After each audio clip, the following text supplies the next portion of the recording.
members. The Deputy Speaker.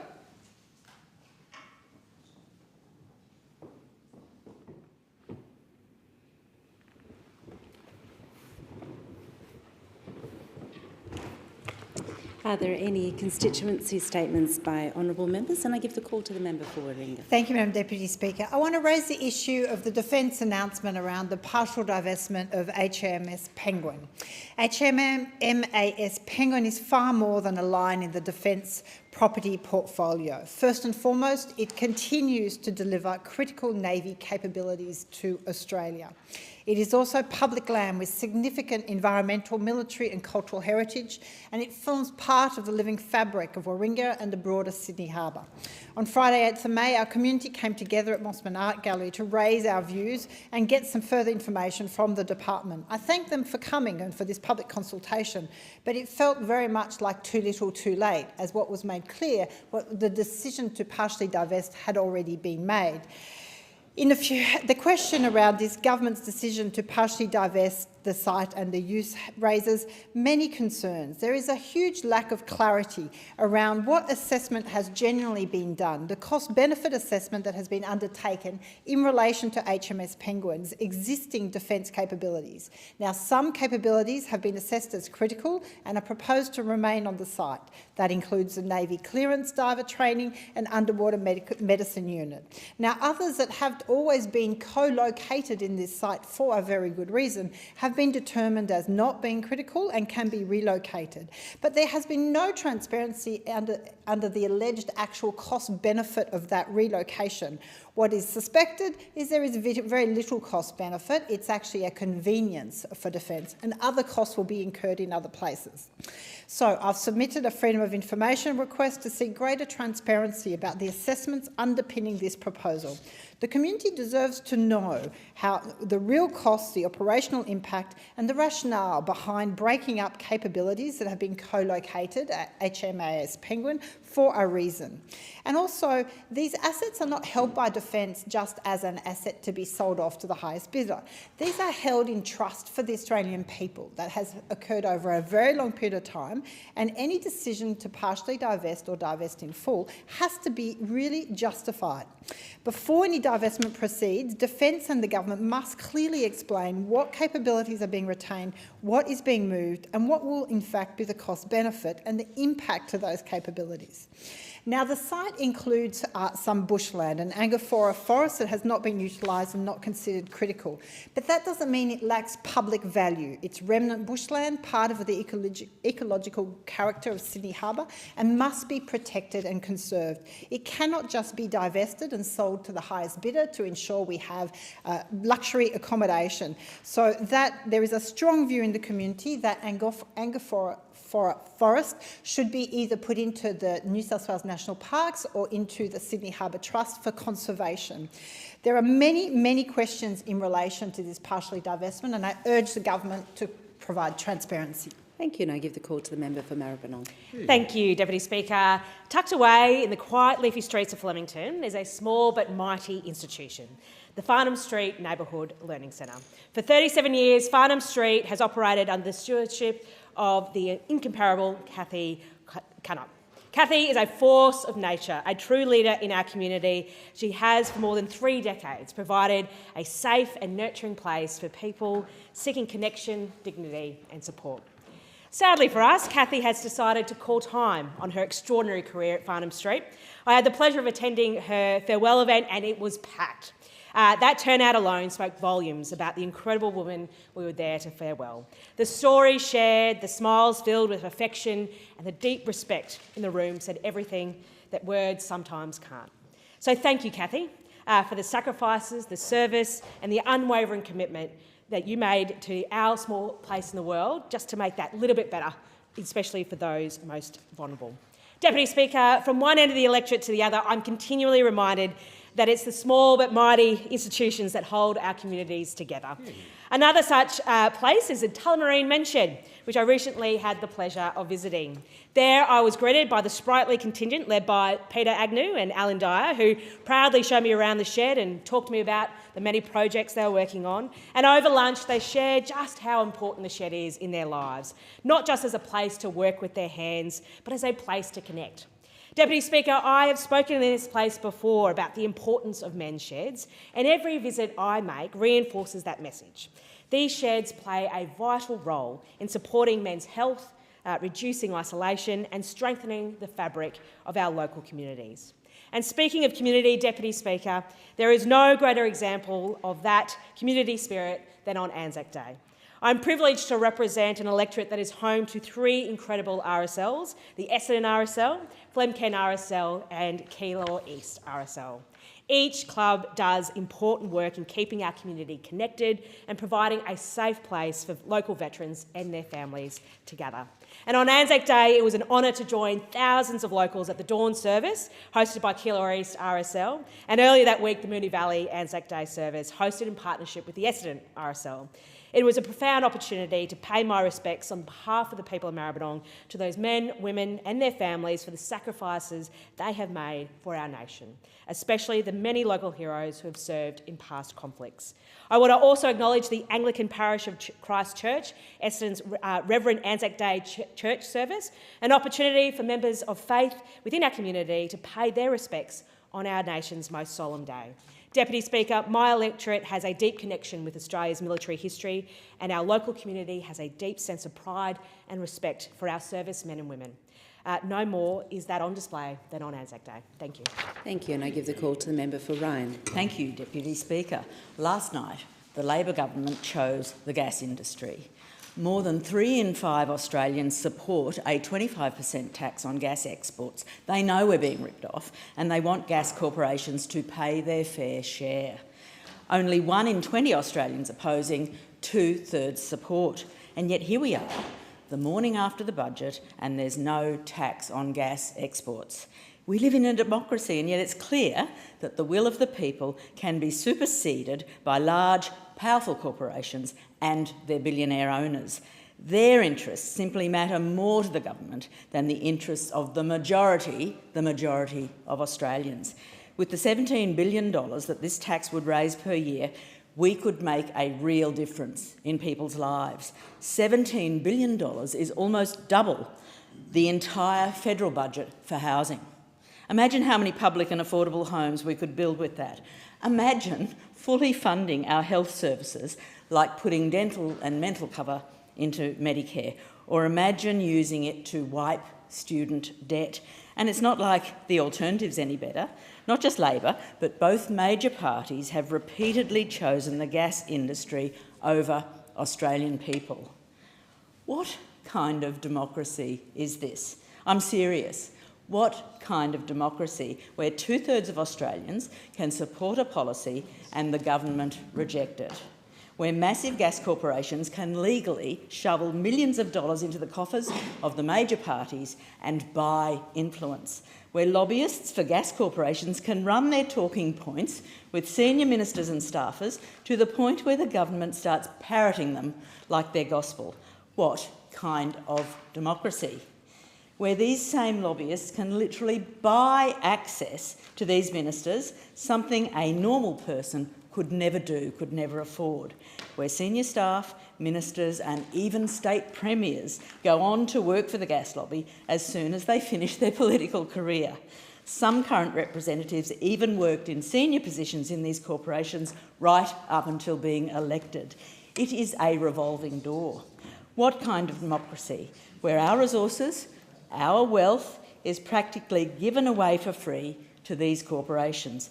Ordinary people are paying more tax than these corporations. In fact, many of these corporations pay no tax at all. This is our government. This is our wealth, but both are being captured by these massive corporations. This Labor government was supposed to act with more integrity than the Morrison government. It's more of the same. Well, I think it's time for a change. Give the call to the member for Robertson. Thank you, Deputy Speaker. And as a member of the federal Labor government, we understand the power that education can have to positively shape the future of Australians and the opportunities that open through furthering tertiary education. It was with tremendous honour that I had the privilege to officially open, alongside my local, state and federal counterparts, including the Minister for Education, Jason Clare, the new University of Newcastle Gosford campus. This transformative new educational facility in the heart of the Gosford CBD will provide new learning and study opportunities to thousands of local students. It will also mean that more students living on the Central Coast will be able to study closer to home without having to travel to Newcastle to complete their degrees. The collaboration that occurred between the federal and state governments, along with the university, underscores what we can achieve when we work together. And the project was funded through $18 million from both the Australian and New South Wales governments, with the University of Newcastle contributing $31.1 million towards the campus development. The University of Newcastle Gosford campus will offer several degrees in critical sectors where there are skills shortages, including healthcare, education, as well as providing enabling courses for those looking to access tertiary education. And since officially opening its doors, there have now currently been 1,200 students undertake their degrees at the campus, with a further capacity to grow. It is truly exciting, and it's an exciting time for the University of Newcastle and its presence on the Central Coast, with the announcement recently that it has purchased the old council chambers in Gosford to convert that into student accommodation. And once fully refurbished and brought up to standard, the new student accommodation tower in Gosford will be home to 127 students, representing another phenomenal investment in education infrastructure and services on the Central Coast. And Deputy Speaker, what I would like to do is to take this opportunity to thank the Minister for Education, Jason Clare, on supporting the opening of this fantastic new learning space, and for his exceptional remarks on the day, recognising the power of education in changing people's lives. And I want to also thank Professor Alex Zielinski AO, Vice-Chancellor and President of the University of Newcastle, on all of his contributions in supporting this project from its early days right up to the opening. Professor Zielinski is a huge advocate for the Central Coast and for improving access to education in the region. And lastly, to the Honourable Patricia Forsyth AM, Chancellor of the University of Newcastle, for her commitment to the new Gosford campus and for her continuing support for increasing educational opportunities for the people of the Central Coast. Thank you, Deputy Speaker. Thank you, and I give the call to the member for Durack. Thank you. I rise today to call on the Albanese and Cook governments to better support regional business owners following natural disasters. In March, northern Western Australia was devastated by severe tropical cyclone Narelle.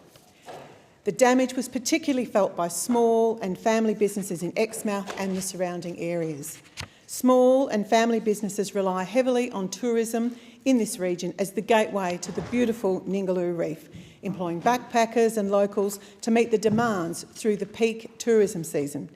Disappointingly, many of these businesses have been unable to access financial support from the state or federal governments. In my recent visit to the area following tropical cyclone Narelle, I heard firsthand the genuine concern from business owners regarding their survival over the coming period. While many tourism and accommodation providers have thankfully been given further support, other retail businesses have been left to pick themselves up and navigate this next difficult period, all the while facing an increase in the cost of doing business due to the damage caused by Cyclone Narelle. Every business in Exmouth is a tourism business, from the local cafe to the tackle shop or the local IGA. All of them are reliant upon tourism. Without visitors, they do not survive. This is just another example of Labor turning their back on regional West Australians and those in the private sector. No government of either side of politics should discriminate against small businesses in natural disaster support. Now is not the time to pick and choose who gets support and who does not. Simply put, it is un-Australian and unjustified. Small businesses do more than just stimulate the economy. They provide jobs for locals, provide essential goods and services for the community and promote belonging and gathering. Quite simply, they deserve better from this government. Now to the disastrous budget we heard last night. Labor has built taxes off broken promises, not necessarily targeting the wealthy, as they would have you believe, but mum and dad investors in regional Western Australia. Shame on Labor. We've seen the Treasurer and the Prime Minister sprouting changes to negative gearing are to help young people to get into their own homes. Well, what a nonsense. Labor's own budget papers show 35,000 less houses, higher rents, and sadly, the end of aspiration in this country. What a ridiculous thing. 39% of dwellings in Durack are rented. Those 25,000 renters are now, thanks to Labor, paying more in a cost of living crisis. As with everything Labor does, politics comes first. Better outcomes for regional Western Australians comes very last. I'm going to give the call to the member for Gilmore. Thank you, Deputy Speaker. Well, it's been just over a year since I was re-elected by my community in Gilmore as their representative here in the Federal Parliament. And over the past 12 months, I'm so proud of what the Albanese Labor government has delivered for my region, including a new Medicare urgent care clinic in Nowra, which has seen more than 2,000 people in the first 2 months of operation. We've also announced that a Seahawk helicopter, aka Nowra's chopper on the stick, will be returning to the town's gateway after being selected as the preferred option by community vote. And next week, the impressive and long-awaited Jervis Bay flyover will be open to traffic, marking a significant milestone in the upgrade of the Princes Highway on the New South Wales South Coast. One of the most critical projects now underway in the Shoalhaven is the provision of transitional housing for women and children escaping family and domestic violence. Delivered by SASI and supported by the Albanese Labor government's Housing Australia Future Fund.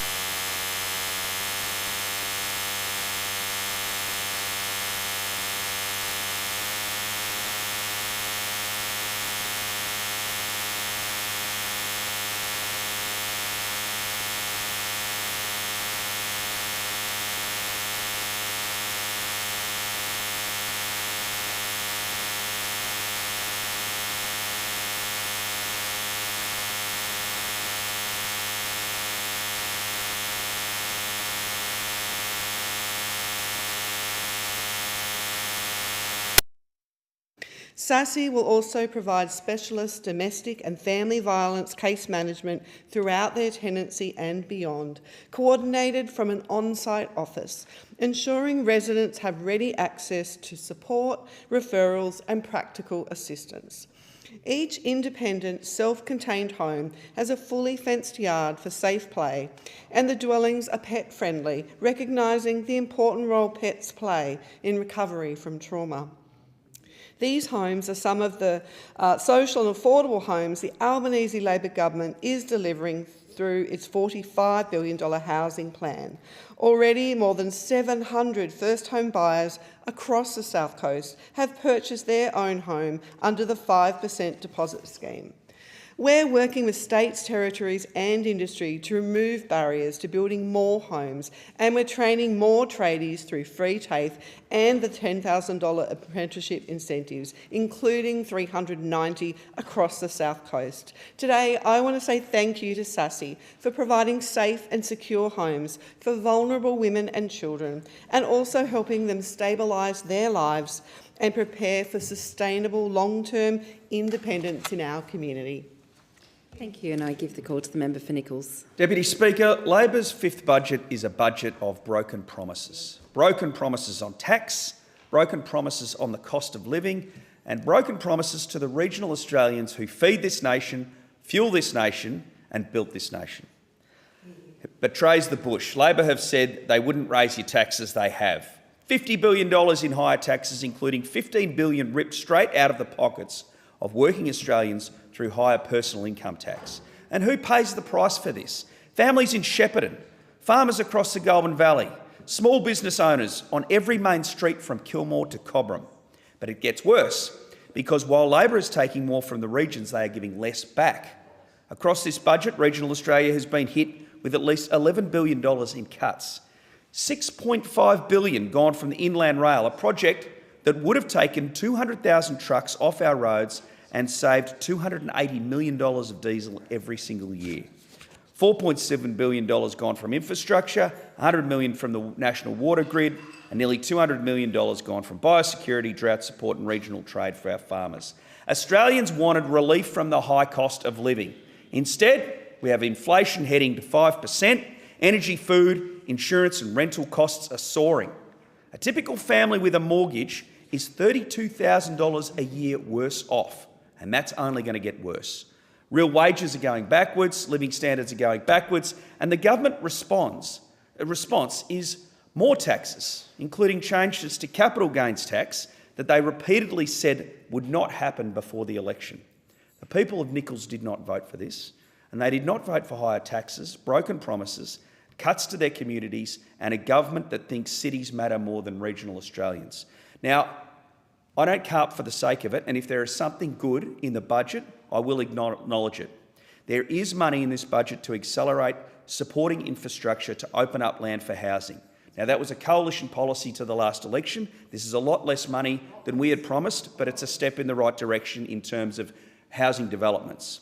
There is finally some money in the Growing Regions and Stronger Communities grant funds, but overwhelmingly, this is a bad budget. And the intergenerational equity argument is a fallacy, given that young Australians are going to be paying for this government's reckless and unproductive spending for most of their working lives. Thank you, Deputy Speaker. Thank you, and I give the call to the Minister for Social Services. Thank you, Deputy Speaker. Housing changes lives. It provides safety, security, a place you can put down roots and build a brighter future. But for decades, too many Australians have been locked out of the housing market. A long-standing shortage has made homes unaffordable, and our tax settings have made it worse. Housing has become an investment rather than a place to live. The reforms in this budget build on our work to change that, lifting our total investment in housing to a record $47 billion. Already, our 5% deposit scheme for first home buyers has helped more than 300,000 Australians previously locked out of a housing market into a home of their own. In my electorate, that number is 583 at last count, and I met Cody in Rosebery last year, actually in September 2024, who told me she bought her $690,000 new home with a 5% deposit. We're also backing tax reform to help another 75,000 Australians realise that dream. But beyond levelling the playing field, we're doing crucial work to address housing supply.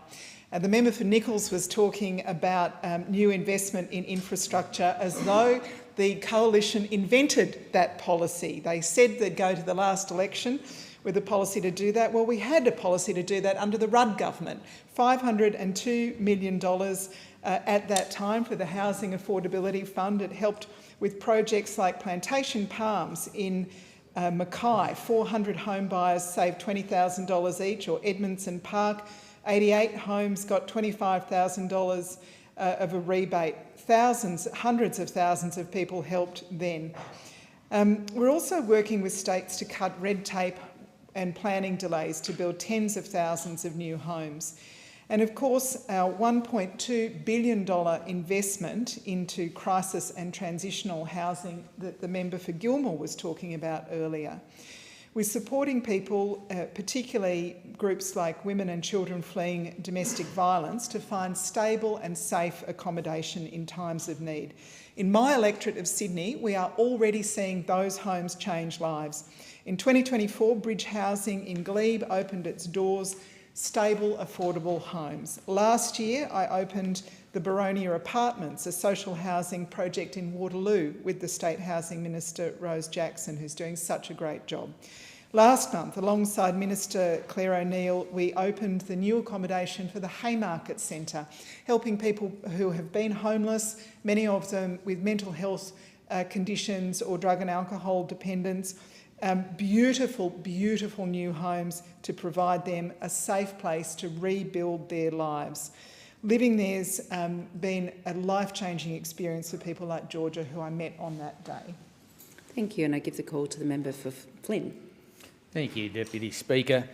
The Inland Rail is a nation-building project designed to strengthen Australia's supply chains, reduce freight congestion, improve road safety, deliver long-term economic growth for regional communities, and from the very beginning, I have consistently advocated for the extension of the Inland Rail to the Port of Gladstone because regional Australia deserves infrastructure that serves an entire nation, not just the capital cities.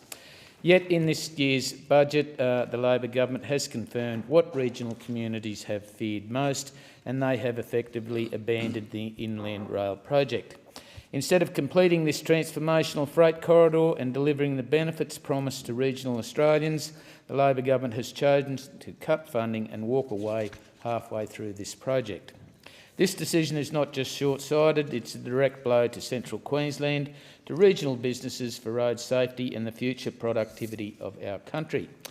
The Flynn electorate is the economic engine room of Australia, or at least one of the economic engine rooms of Australia.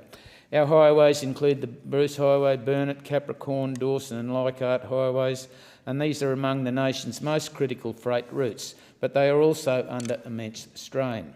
The Queensland Department of Transport and Main Roads crash data shows that across these 5 highways just within the Flynn electorate, there are 2,125 crashes, resulting in the fatalities or hospitalisations. On the Bruce Highway alone, 96 crashes resulted in 112 fatalities, and a staggering 56% of these fatal crashes involved 63 trucks. The Inland Rail was projected to remove about 200,000 truck movements from our roads every year while saving approximately 280 million litres of diesel annually. And that is why I support the efforts to move more freight from road to rail. Labor's own Transport Resilience and Capacity Kickstart program acknowledges the importance of shifting freight onto rail networks, yet somehow they can't see the value in completing the Inland Rail itself. So I ask, why don't the lives of our regional people and the roads factor into Labor's calculations? Why are regional Australians expected to carry the burden while billions are redirected elsewhere? And because of these Labor cuts to Inland Rail, they've handed Victorian Labor a $3.8 billion bailout for Melbourne's suburban rail loop, a project expected to cost more than $200 billion. This government's infrastructure priorities have been driven by political deals in capital cities and not by the economic safety needs of regional and rural Australia. And I give the call to the Minister for Aged Care and Seniors. Thank you, Deputy Speaker. I recently had the pleasure of joining the Darley community to celebrate the upgrade of Federation Park. Fantastic new facilities for local families backed by $400,000 from the Albanese Labor government. The works have genuinely transformed the reserve. It's the kind of upgrade that makes a real difference to how families actually use and enjoy the space over the weekend. More accessible, safer, nice dunnies, a much better day out overall. I was also thrilled to join the Victorian member for Eureka, Michaela Settle, at the Bacchus Marsh Racecourse Recreation Reserve to kick off construction on the new community and multi-sports hub. $4 million from the federal government's Thriving Suburbs program and $4.5 million from the Victorian state government will deliver a facility that serves our whole community for years to come. Deputy Speaker, Anzac Day is always one of the most important days on our community calendar, and this year was no different. I attended the Bland RSL dawn and afternoon services, the Melton RSL service, and the Melton Christian College commemorative service, and wreaths were also laid on my behalf at Bulla, Bacchus Marsh and Sunbury RSL. I also want to acknowledge the Blackwood and Murniong communities for their own local services. The effort that goes into every single one of these ceremonies, early starts, the volunteer hours, the dedication to getting it right, makes a huge difference. To every veteran and service organisation across Hawke, thank you for your enormous contribution and for the incredible work that you do to make sure that we remember those that serve our nation. A big shout out to Principal Andrew Harrison and the students at Pentland Primary School, who recently hosted the Speaker of the House of Representatives for a session on civics and democracy. Seeing young people asking great questions and thinking about what kind of country they want to grow up in was one of the highlights of my month. And finally, a big shout out to Harley Elliott from Sunbury. Harley's 10 years old, In 2025, he organised a fundraising campaign running 30Ks in 30 days. Every single day, rain, hail or shine, and he raised over $8,000 for family violence awareness. He and his mum, Ash, did their own marketing. They engaged schools and students and councils and spoke publicly to educate people all across our community. He also volunteers at a local aged care home, visiting residents, delivering gifts and sharing his stories of the day. I've had the privilege of joining Harley for 2 runs. He's now on a mission to raise awareness and money for Dolly's Dream, a charity that provides prevention programs and response strategies to address bullying. He's an inspiring young man making a big difference in our community, and it's no surprise that Harley was named a finalist in the 7 News Young Achiever Awards. Harley, Hawke is very proud of you, mate. Keep it up. Thank you, and I give the call to the member for Wright. Thank you, Madam Speaker. And right across my electorate last night, people were eagerly watching the budget to see what was in it for them. And the good news is that there's $250 in the budget for them. But the budget, the $250 doesn't come soon, doesn't come this week, doesn't come next month, doesn't come before the end of the financial year or next year. It actually comes in the second half of 2028, where if you count on your fingers whether or not that is going to be after or before the next federal election, you would comfortably say that it's going to be after. The budget was riddled with more broken promises. Broken promises after broken promises is what this government has delivered with absolute consistency. Remember the $275 electricity that we were going to get, espoused over 200 occasions, $275 there, with electricity prices soaring 40% across the nation, out of control. Labor also promised $43 billion to help housing construction. But when you go and have a chat to the guys at Housing Industry Australia, when we were in office, we were building on average between 200 and 220,000 houses a year. Under this government, with their failed settings, 180,000. So they've set this forecast of 1.2 million homes to be built out into the future. It'll be yet another broken promise. For them to reach that target, mathematically, they have to be doing around between 220 now, on average, with the falling in the numbers. They've got to be doing around 240,000 houses a year, and that is just not. That's higher than any year of housing growth ever in this country. You cannot trust Labor. And remember that my word is my bond. We won't be touching stage 3. Well, of course, we got stage 2.5 tax cuts where Labor banked $26 billion into the outward years. You just cannot trust Labor. Labor are the highest spending government in 40 years outside this pandemic, outside the pandemic. And the reason that they are the highest spending government, one of the line items, is we also have the most bloated public service. No other country in the world has more public service per head per capita than Australia. 15 public servants for every 100 personnel, more than any country in the OECD. They'll tell you that they've banked $221 billion in savings, but they've actually spent $324 billion. This is a deficit and you can't trust Labor. And I give the call to the member for Canberra. Thank you, Deputy Speaker. Last night, the Albanese Labor government handed down its most ambitious budget yet, a budget of resilience and reform, one that helps Australians through a global oil shock with real cost of living relief right now, while building a stronger, fair economy for the longer term. And I want to talk about what this budget means for Canberrans. Since coming to office, our government has committed more than $4 billion to the ACT, and this budget builds on that record. 260,000 working Canberrans will receive a new tax cut of up to $250 through the Working Australians tax offset. On top of that, 140,000 Canberran workers will benefit from a new $1,000 instant tax deduction.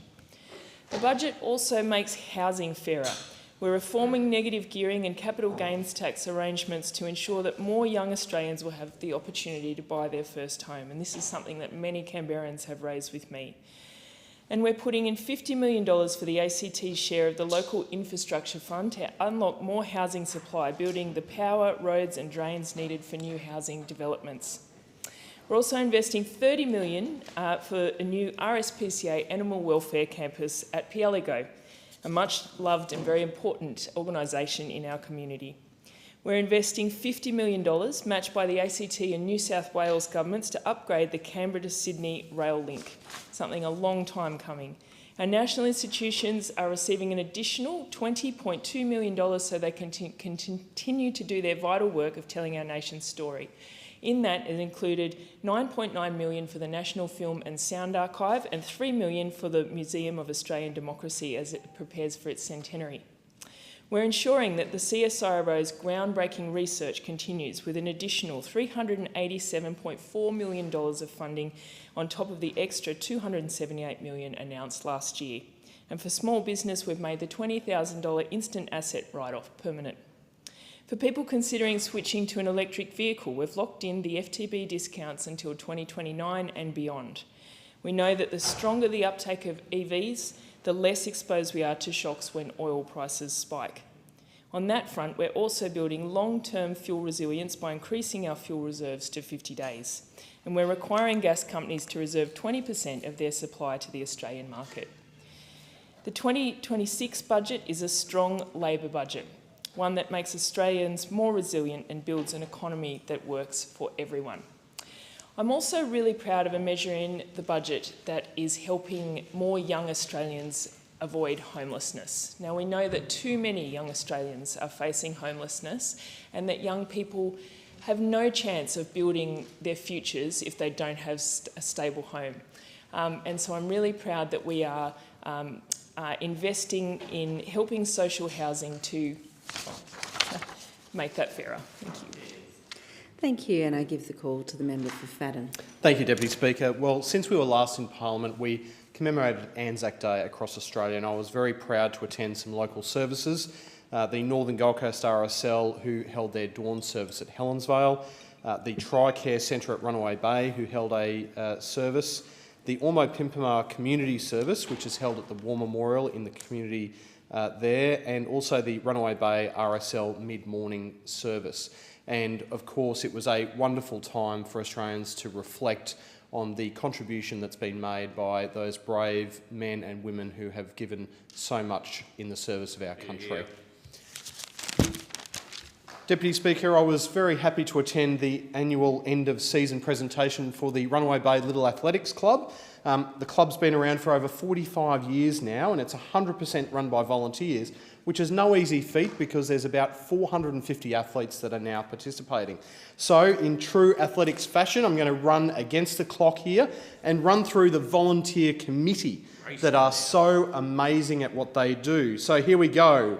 Renee Dole, Nikki Durray, David Binge, Rebecca Kruger, Gavin Johnson, Shannon Morrison, Lisa Sabulski, Hayley Plimman, Sean Sanford, Minetta O'Reilly, Kathleen Norman, and coming in last, Paul Molesworth. Last but not least, Paul. Thank you to all of the committee who do such a wonderful job in giving the young kids at Runaway Bay Little Athletics such a wonderful opportunity to participate in that great sport. Deputy Speaker, I recently visited the Jacobs Well police beat, and I spent some time there with Senior Constable Zoe and Senior Constable Danielle, who also invited along some members of the wonderful Jacobs Well community, the local public and Mal, some local real estate agents, and of course members of the Progress Association. It was great to see the heart of our little community there in Jacobs Well, but importantly, to really pay credit to the wonderful work that's done by those two local police, Zoe and Danielle, in that community. And one of the tributes to what they've done is the story of Bailey, who is a dog that was rescued from the waters off Jacobs Well by Zoe when she was out doing a water police patrol. And of course, in true fashion, that dog has now been adopted by Zoe and is part of the Jacobs Well Police Beat family. So to all of our wonderful community out in Jacobs Well, a big hello to you from Canberra. And Deputy Speaker, last week I visited the Assisi Catholic College in Coomera for an important presentation to Jamili, who has been selected as the first ever youth member for Fadden in the Federal Youth Parliament, and it was great to recognise her achievement in having put forward such a compelling case in a competitive field to be selected as that youth member, and I wish her well for the year ahead. Thank you, and I give the call to the member for Hunter. Thank you, Speaker. I want to recognise the outstanding finalists from the Hunter electorate in the 2026 Hunter Region Business Excellence Awards. This year, the Hunter electorate absolutely dominated these awards. We have had by far the greatest number of nominations and the greatest number of finalists anywhere across the region. And Speaker, that comes to no surprise for those of us that know Hunter best. We know when it comes to hard work, innovation, resilience and community spirit, nobody does it better than the people and the businesses of the Hunter. I want to congratulate all the finalists: Anytime Fitness Curry Curry, Australian Wildlife Parks, Beyond Ballooning, Bridgestone Select Tyre and Auto Huntley, Dragonfly Cakes, Harmony Hive HR, Hunter Health Insurance, Hunter Valley Flora and Extra, Hunter Valley Stays Australia, Hunter Valley Taxi Co, Hunter Valley Tours, Ingenia Holidays Hunter Valley, Initial Response Group, K-Fit and Body, Kiss of Fire, Hunter Valley Butterscotch, McCaffrey's Estate, Mountainside Counselling, SK Podiatry Plus, Newcastle Counselling Services, Peterson House, Reformed Bookkeeper, Just Roll With It Huntley, Ruthless Rituals, Sidecar Roasters, Vintage Connections, Huntley Fitness, Wine Fairy Events, Adina Vineyard and Olive Grove, Morgan Engineering, Scott Porter Gardens, Spring Hill Beef Co and Vines Restaurant at Hollydean Estate Wines. Speaker, these businesses are the backbones of our communities. They are the business sponsoring the local footy teams, employing the local workers, backing local events and keeping our regional economy strong.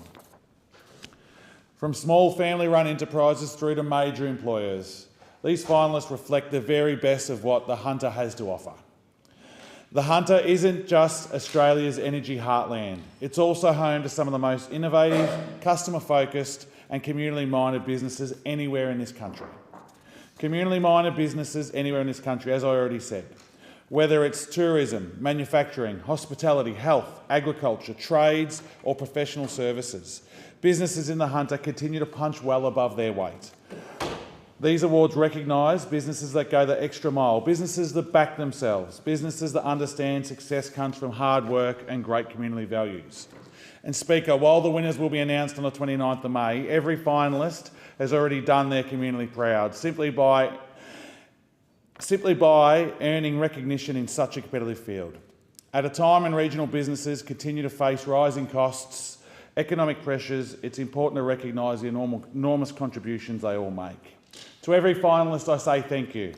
Thank you for backing the Hunter, employing local people and continuing to prove that our region remains one of the greatest economic powerhouses this country has ever had. Thank you all.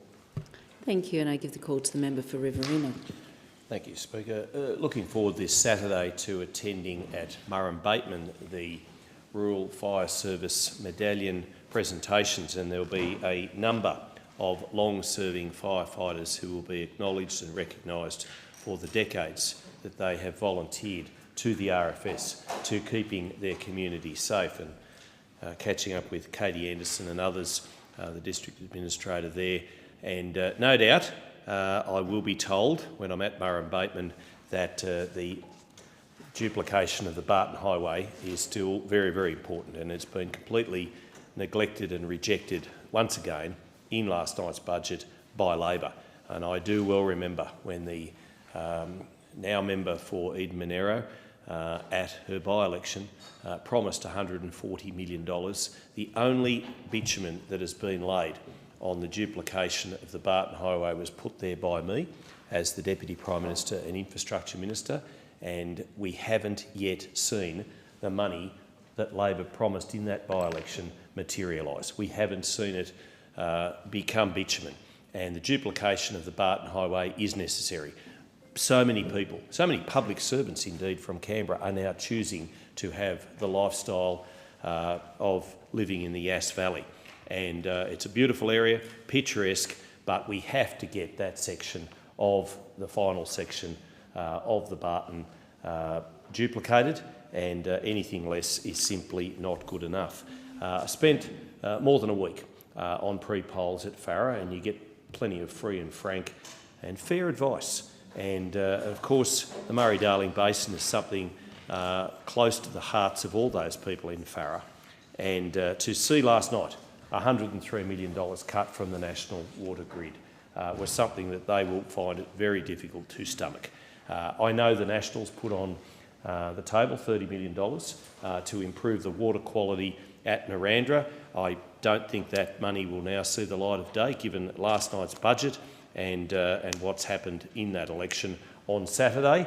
But we will fight on, and we will always protect our country constituents, whether they are under a Nationals banner or not. And hopefully we'll be able to form government at the next election and make sure that Narrandera gets the water quality it needs for drinking, for bathing and for washing. But you see also $10 billion cut in regional infrastructure, $6.15 billion from the Inland Rail, $4.7 billion from infrastructure spending as a whole. Our councils cannot sustain the road maintenance. Our regional roads are crumbling. This is leading to a higher road toll. It's simply not good enough, and shame on Labor for last night's budget in rejecting once again regional Australia.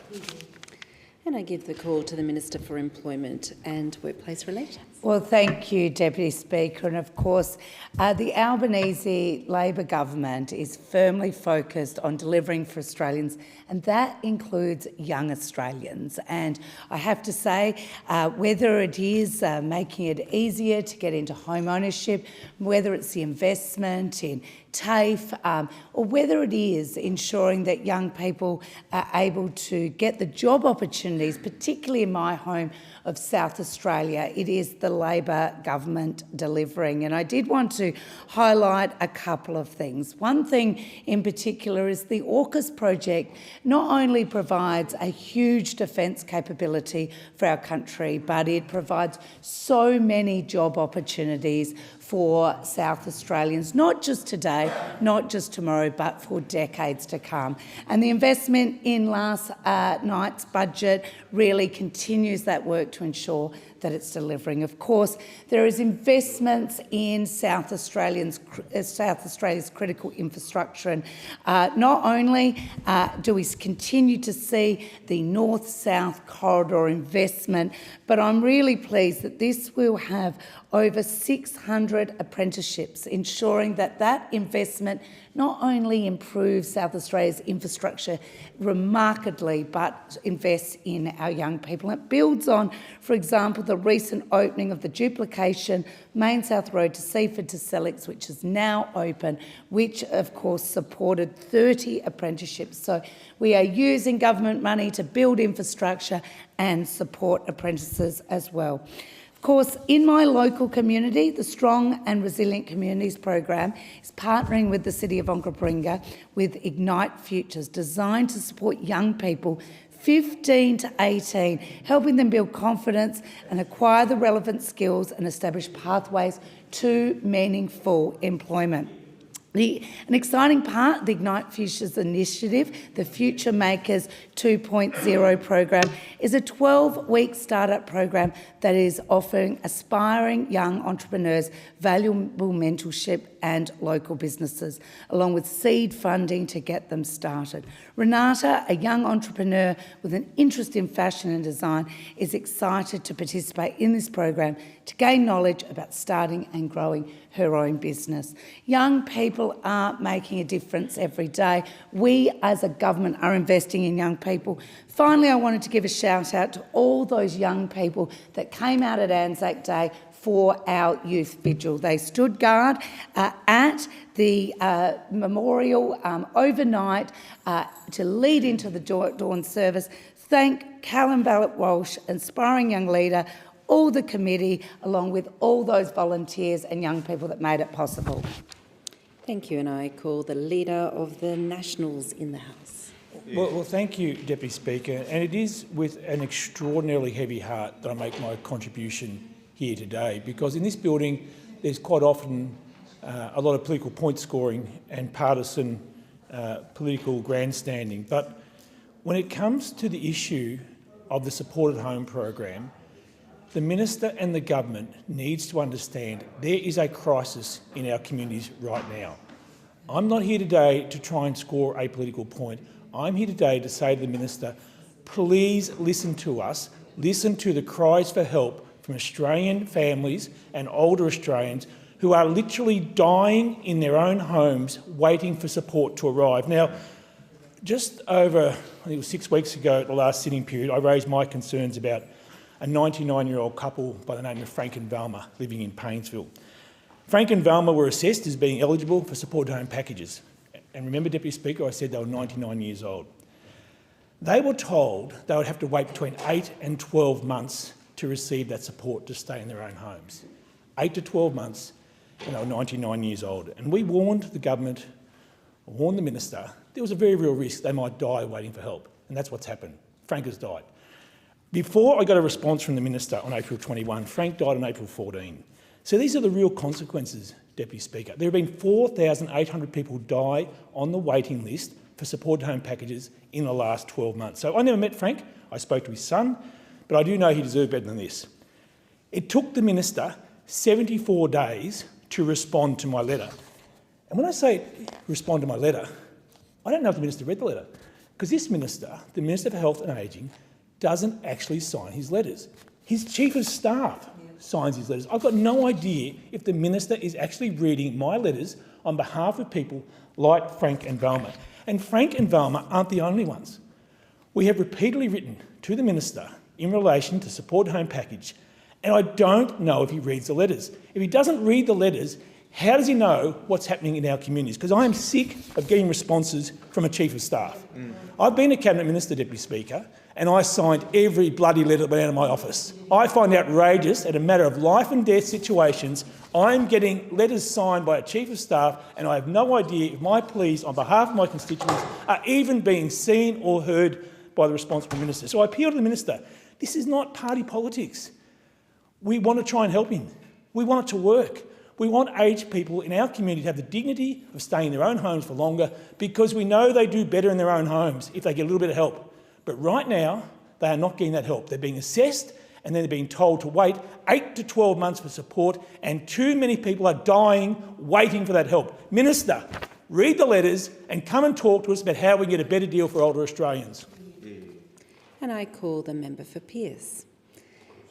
And I understand the member for Pearce would like to present a copy of their speech for incorporation into Hansard in accordance with the resolution agreed to on 6th of November 2025. That's correct, Deputy Speaker. Thank you. Thank you very much, Member for Pearce. And I call the member for Cowper. Thank you, Deputy Speaker. In my electorate of Cowper on the mid-north coast, I have the privilege of representing over 47,000 constituents over the age of 65.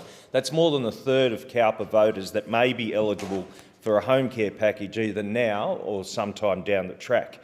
But since Labor changes to the aged care, and more specifically home care, came into effect last November, there's been a tsunami of increasing desperate calls, emails and visits to my office from many of these constituents who have been negatively and directly affected.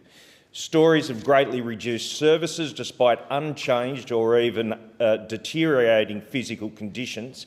Stories of wait lists of palliative care that failed to be delivered prior to the death of the package holder in need. Stories of a complete lack of eligible providers of certain services, or more remote in isolated areas with no access at all. And it's not just individuals crying out for help, it's actually the service providers who tell me they've never seen conditions like this before for their clients. And to quote Ben Kleeman, a passionate home care specialist at UPA Aged Care Solutions in Port Macquarie, we want help. We have capacity. We have been through reforms before, but right now we are disempowered from providing care. We are being told clients are ineligible for the care they need, or they have to wait 6 to 9 months for an assessment and then 9 to 12 months for the package to be assigned. That's a total of 21 months, Deputy Speaker, from care needing to funding becoming available.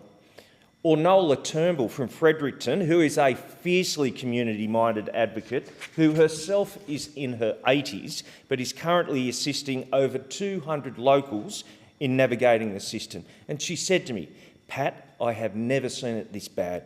People are desperate. They're being told they need to continue to wait for help even though they can't cope with the most basic day-to-day tasks. And for those lucky enough who do have care, the charges to their packages have gone through the roof, with things like cleaning and domestic care doubling in just 6 months. Labor promised Australians at the 2022 election that no one would be left behind in Labor's blueprint for a better future. It was a tagline that was used repeatedly, much like saving $275 on your electricity bill, and yet since that time we have seen a continued erosion of supports for older Australians. And it's time to admit the efficiencies introduced last year were only for those in the Canberra bubble and have left vulnerable older Australians who deserve our care and respect out in the cold. And I give the call to the Attorney-General. Thank you, Madam Deputy Speaker. Last night, the Albanese government handed down our 5th budget, the most ambitious in decades. This is a responsible budget focused on resilience and reform. It's a budget welcomed by stakeholders and economists. Eminent economic editor Ross Gittins has said that this is a good budget that, and I quote, gets on with doing what needs to be done. Deputy Speaker, for years, parents in my community have shared with me their concerns about the ability for their children to buy a home in our local area. We want young Australians to aspire to and achieve home ownership. That's why this budget will give them a fair crack at buying their first home by making the tax rules fairer and by building more homes. Because if you work hard and save, you should be able to buy a home and build a better future for you and your family. Deputy Speaker, the budget also delivers a new permanent $250 tax cut for every worker, because help with the cost of living is our #1 priority. Combined with our previous tax cuts, this will mean $2,800 back into the pockets of Australians on the average income once fully rolled out. Importantly, the budget will also address pain at the bowser, with a $14.8 billion Strengthening Australia's Fuel Resilience package to secure more fuel, bolster our supply chains and build long-term resilience to protect Australians from future fuel shocks. The Albanese government's top priority is looking after Australians today and setting Australia up for a more secure future. And Madam Deputy Speaker, I'm pleased to update the House on the government's year of delivery for locals in my community of Greenway. Just over 12 months ago, I reaffirmed to the good people of Greenway that if I was given the honour of continuing to represent them in the 48th Parliament, I would work tirelessly to deliver the very best outcomes for their community. At the election, I promised to deliver a free, bulk-billed local Medicare urgent care clinic, and I was proud to open the Rouse Hill Medicare Urgent Care Clinic. Construction has also begun on the new Rouse Hill Hospital, with early works underway and major construction set to begin soon. Over the past year, construction has begun on upgrades to Richmond Road and Bandon Road, with more to come. We also opened the new M12 motorway, connecting Western Sydney to our new international airport. We've delivered new parks and play spaces in the Ponds and Layla Park, while construction has begun on a new park in Tallawong, with more set to get underway soon. Access to quality public education is vital for local families, and we opened a brand new public school in Tallawong and begun construction on a new public primary school and preschool in the Gables, as well as a new public primary school, high school and preschool in Box Hill. But there's still more to do. Thank you. There being no further constituency statements by honourable members, the next item of business will be called upon, and I call the clerk.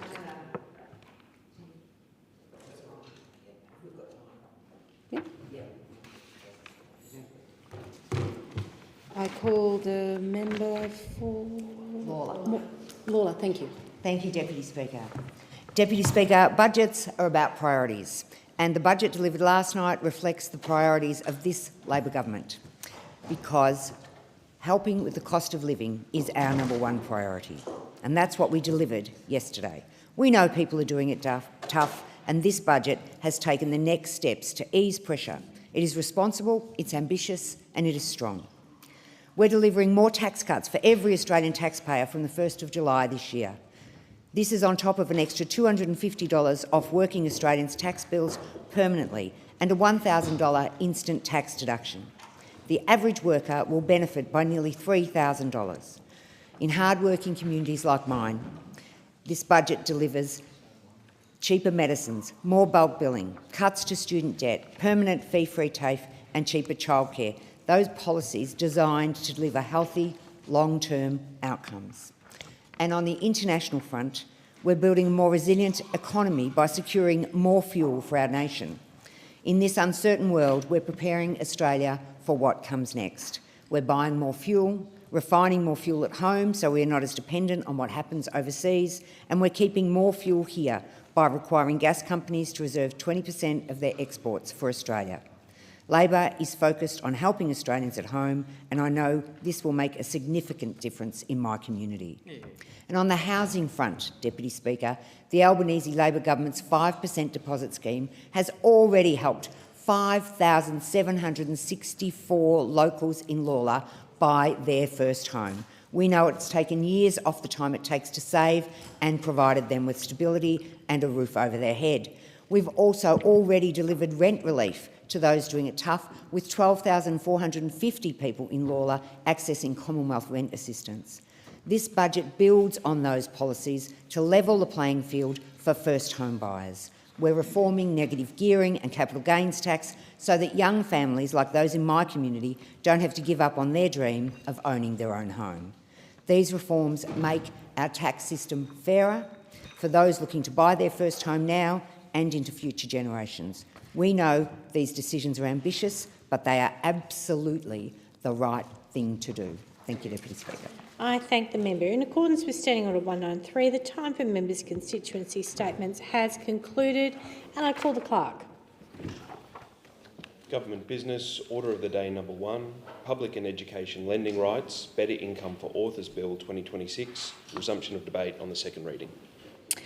Before the debate is resumed on this bill, I advise the Federation Chamber that in the House it's been agreed that a general debate will be allowed covering this bill and the Public and Educational Lending Rights, Better Income for Authors, Consequential Amendments and Transitional Powers Bill 2026. The question is this bill now be read a second time, and I call the member for Maribyrnong. Thank you, Deputy Speaker. Every page of writing is the result of 1,000 tiny decisions and desperate acts of will. This is an excerpt from Australian literary icon and local Maribyrnong resident, Helen Garner, one of Australia's greatest living writers. In her collected non-fiction True Stories, she wrote this about the craft of writing. 1,000 tiny decisions, desperate acts of will. That is what it takes to put words on a page. That is the invisible labour behind every book on every shelf in every library across this country. And it is exactly this kind of labour that this bill is seeking to recognise and reward. So before I get into the details, let me ask you something. Think about the last book you really loved. Maybe it was something you stayed up late finishing. Maybe it was a picture book that you've read to your kids so many times that you can recite it from memory. Or maybe it's an audiobook that kept you company on a long-haul flight. Whatever it was, someone wrote it. And in many cases, they're an Australian author. Someone who sat at a kitchen table after the kids were in bed, or squeezed in an hour before work, or spent months, sometimes years, making those 1,000 tiny decisions until the words were exactly right.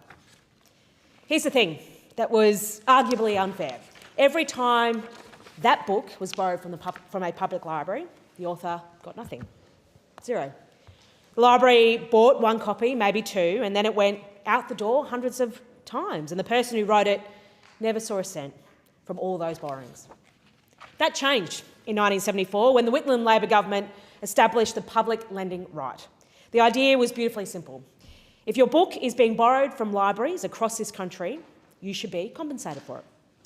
It was a straightforward act of fairness, to Australian creators, and it's one of the things Labor has always sought to get right when it comes to supporting Australian culture.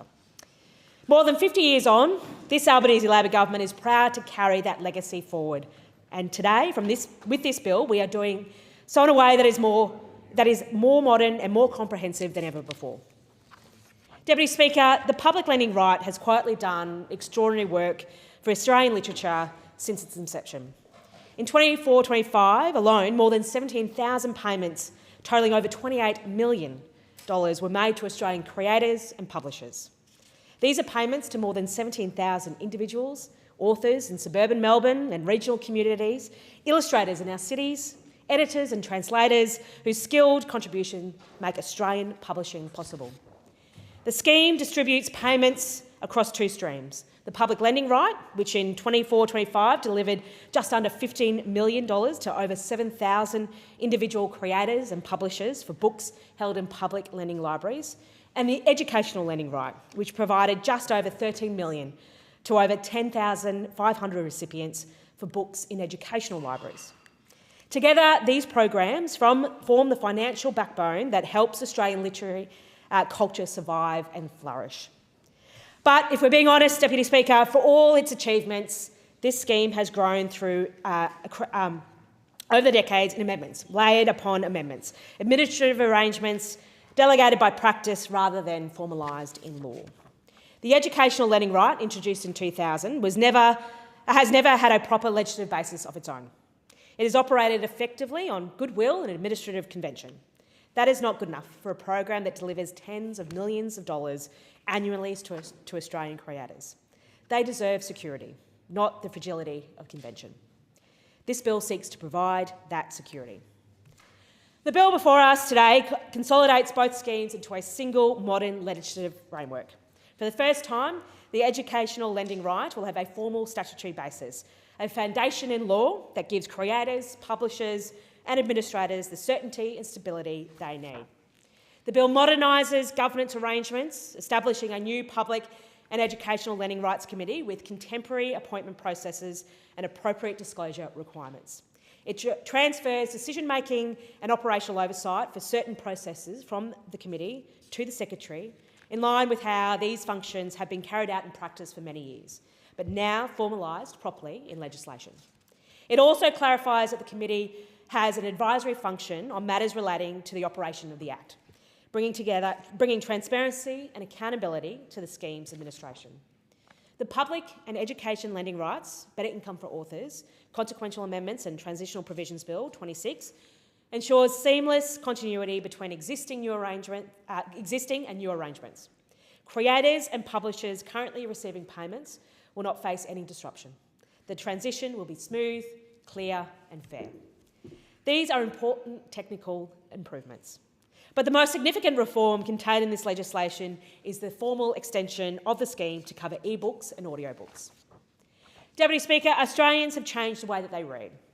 You just have to walk onto any train or airplane today and you'll see people with their earphones in, oftentimes listening to an audiobook. You'll see people scrolling through their e-readers and you'll see families now borrow digital picture books for their children from the local library app, without ever setting foot in a physical library. This should not be seen as a threat to Australian literature because it is an opportunity. And so many Australian creators know this. They know that this shift to online reading means more Australians are engaging with more books than ever before. It means our libraries are reaching people in new ways, in regional areas and outer suburbs where a physical library may be an hour's drive away. But until recently, when an Australian borrowed a digital book from a public library, the author received nothing. The scheme that was designed to compensate creators for library borrowings just simply did not cover the formats in which millions of Australians were now reading. In 2023, the Albanese Labor government took the first step to address this, expanding eligibility to e-books and audiobooks through a modification instrument under our revived National Cultural Policy. This bill now cements that expansion firmly in legislation, ensuring it can't be unwound by a future government without an Act of Parliament. It is a lasting commitment to the new way Australians consume Aussie literature. For Australian authors, this is a game changer. A novelist whose work is available as an e-book and as an audiobook as well as in print, will now be compensated for library borrowings across all the formats. That is a much fairer system, and we must also remember that this is a profession where median earnings remain stubbornly low, so every additional revenue stream is important. Deputy Speaker, I want to step back from the specifics of this bill for a moment and place it in its broader context, because legislation doesn't stand alone. It is a part of a sustained, considered Labor commitment to supporting Australian creative workers and Australian storytelling. Our revived National Cultural Policy was the first national cultural policy in a decade. It recognised with ambition that Australian culture is worth investing in. It is how we understand ourselves, how we pass our values and our histories to the next generation, and how we make a sense of who we are as a nation. At the heart of Revive is a commitment to the people who make culture, the writers, the illustrators, the musicians, the performers, people who work without certainty of income and without safety nets, that workers in other industries take for granted. Revive committed to modernising lending rights, and this bill delivers on that commitment. It sits alongside our investment in Writing Australia, established within Creative Australia, to become a genuine hub for the sector. It seeks to build expertise, foster partnerships, grow the industry and support writers and publishers to do what they do best.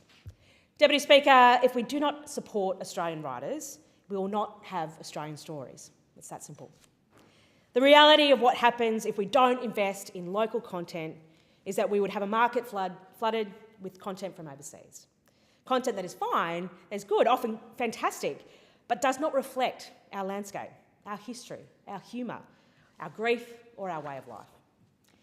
The Australian child who grows up without an Australian picture book is a child that grows up without seeing their world reflected back at them.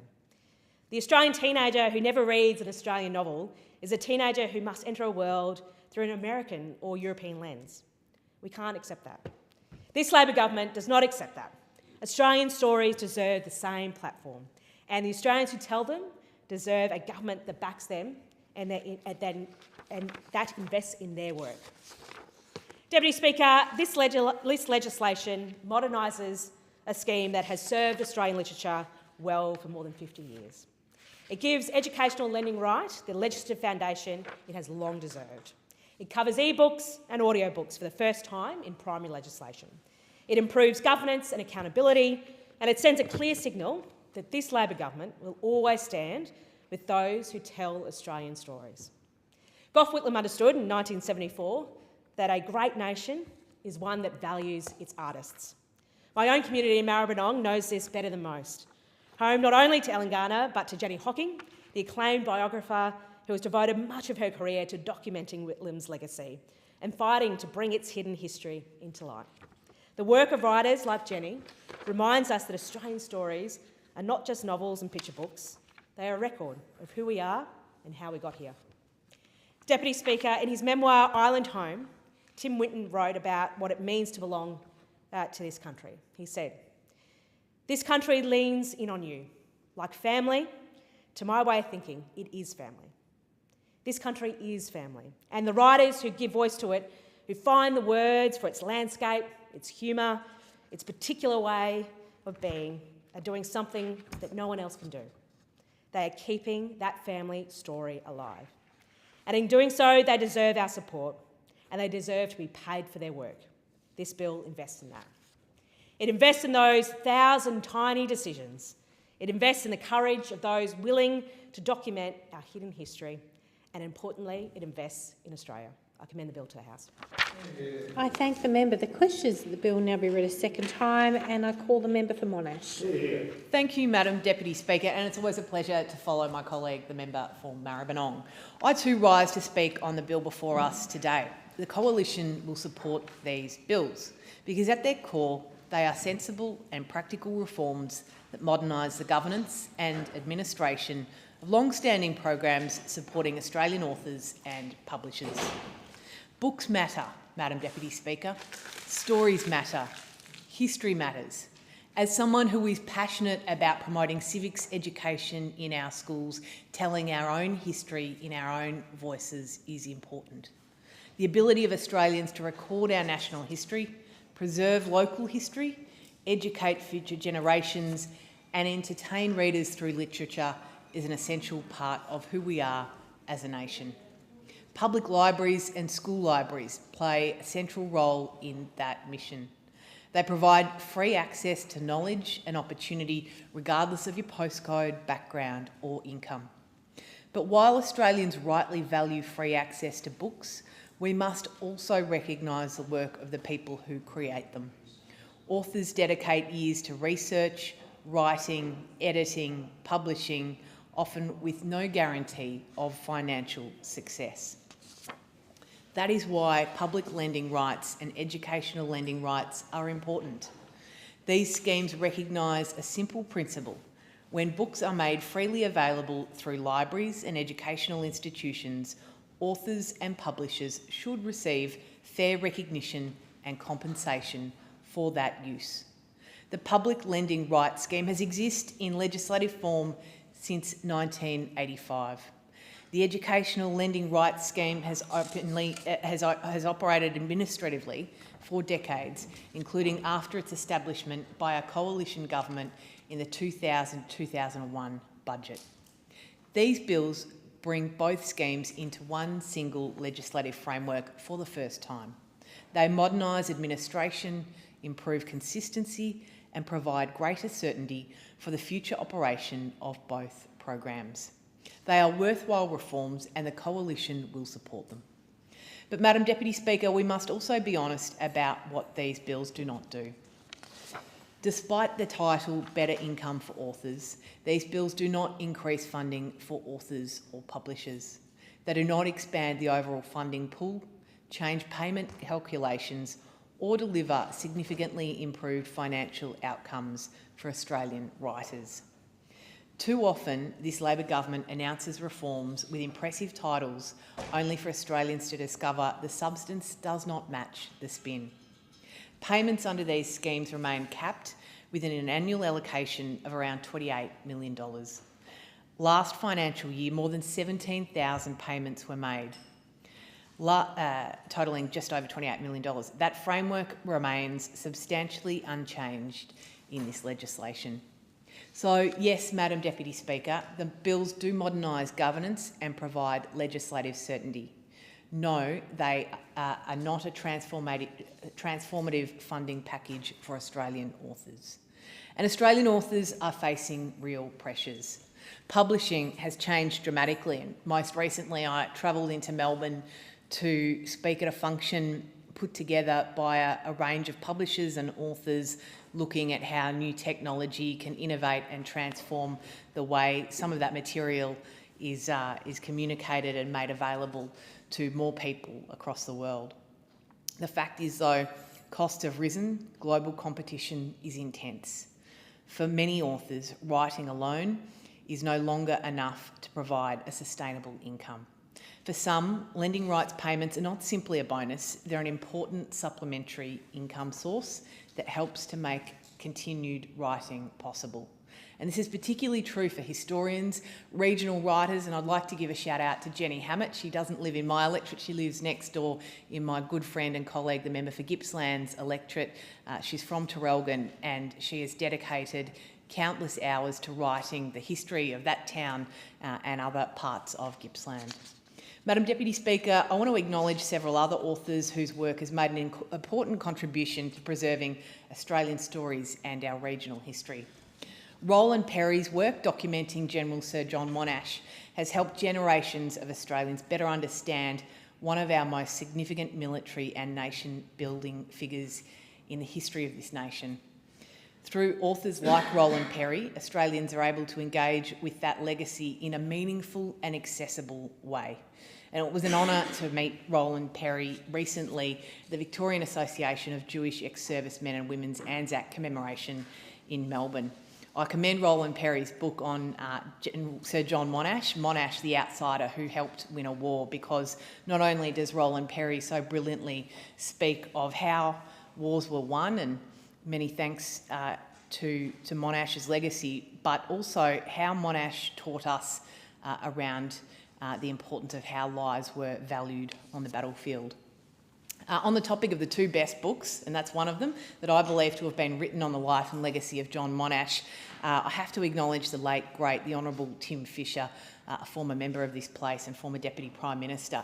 His book, Maestro Monash, eulogising one of our greatest Australians, someone who I believe is our greatest Australian, John Monash, is a magnificent read, and I've got a photo of a very much younger me and Mr Fisher and his book on Monash in my office, which I really treasure. I also want to acknowledge the Reverend Canon Dr Jim Connolly OAM of Warrigal, a teacher, priest, historian and storyteller of Gippsland, once described as the conscience of Warrigal. Raised in Garfield and still proudly calling Warrigal home, Dr Connolly has authored 14 books spanning children's fiction, local history and regional storytelling, all deeply connected to Gippsland. After my election, Dr Connolly sent me a signed copy of his book Round and About in Gippsland, and it's a privilege to have that displayed with great pride in my Parliament House office. Round and About in Gippsland paints a portrait of the many towns and communities that make up our region. Mountain Boy, it's a powerful fiction story following a young boy with a disability determined to climb Mount Cannibal against the odds. And his book Calling Gippsland Home, Famous Men and Women of Gippsland shines a light on the remarkable achievements of Gippslanders from all walks of life. While growing up in Garfield, just now slightly outside of my electorate, helps preserve the history and character of one of our region's small but very proud communities. Dr Connolly's work reflects the importance of regional storytellers in preserving local identity, community memory and the unique character of places like Gippsland for future generations. The same can be said for John Wells and his work Gippsland, People, a Place and Their Past. That work covers the history, character and development of Gippsland and helps preserve the stories of the people and community that has helped shape our great Gippsland region. It's a book I first read over a decade ago and it's a poignant reference to our region's history. I also want to acknowledge Alison Lester AM, the beloved children's author and illustrator from Fish Creek in my electorate of Monash. Fish Creek's a little town in South Gippsland, and Alison Lester has written and illustrated over 50 books across her 35-year career. She's a prolific Australian children's author known for over 25 picture books, including classics like Magic Beach and Are We There Yet?, as well as 2 young adult novels, The Quicksand Pony and The Snow Pony. Alison Lester has shaped the childhoods of generations of Australian children through her stories that capture the wonder, imagination and beauty of regional Australia. Her work has received national recognition, including the Children's Book Council of Australia Picture Book of the Year Award, and deservedly so. What makes Alison Lester's work so special is the way she tells her stories that feel unmistakably Australian and like home. And in my electorate of Monash as well, we're blessed with many of the magnificent landscapes that Alison Lester's storytelling captures so brilliantly. The rolling green hills, the smell of salt in the air, horses standing quietly in paddocks, winding country roads and wild southern coastlands. A word picture I'm sure, Madam Deputy Speaker, you can associate with perhaps in your own electorate as well. Alison Lester has an extraordinary ability to paint those scenes with words and illustrations.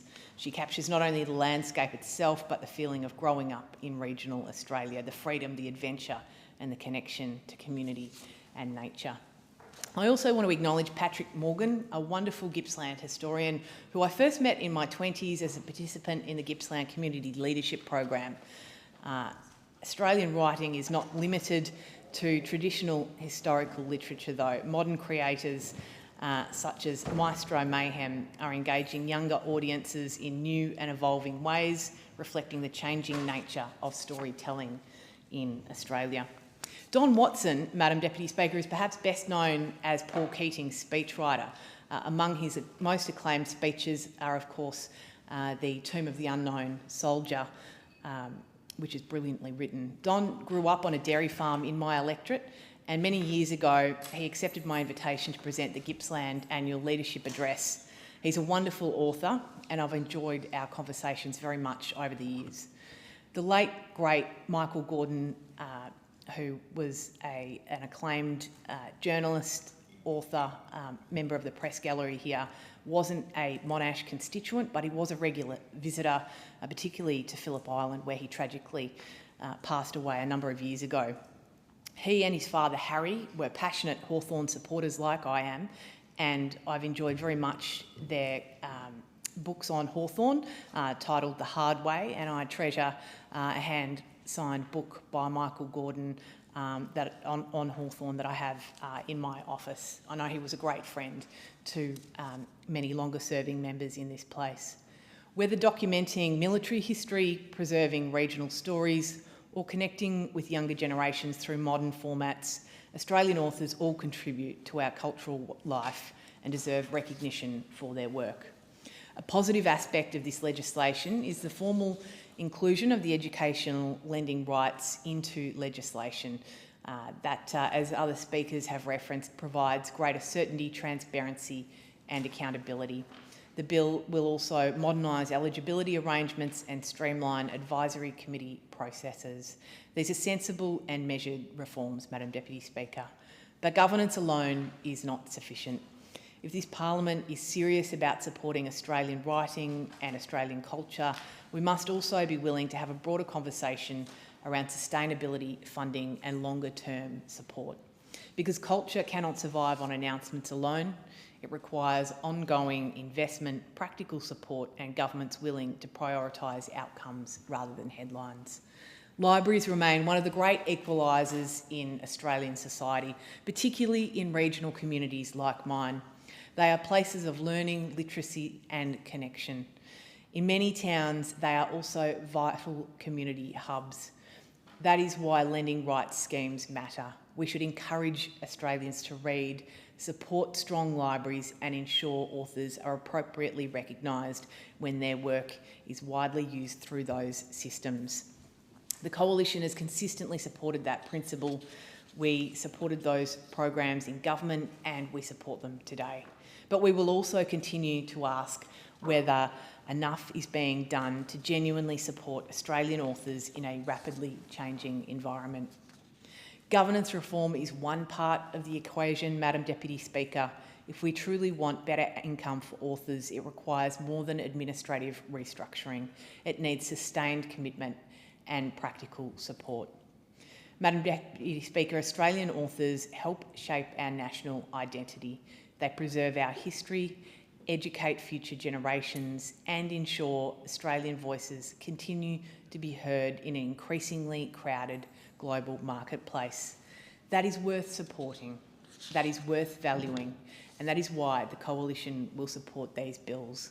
They modernise important programs and strengthen existing frameworks, but we should also be clear-eyed about their limitations. They do not significantly increase funding. They do not fundamentally change payment structures. And if they don't by themselves solve, the financial pressures Australian writers are facing.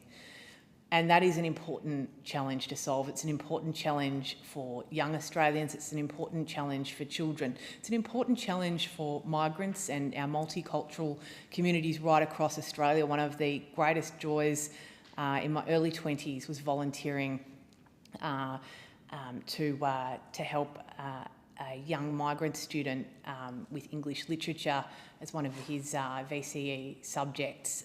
The way that textbooks and literature were able to capture his imagination and encourage him was a great joy for me to watch, and just such a wonderful privilege to be able to encourage that young student who was incredibly smart and I know had a very bright future ahead of him. So the challenge remains and we all must face up to that. I commend the bill. I thank the member.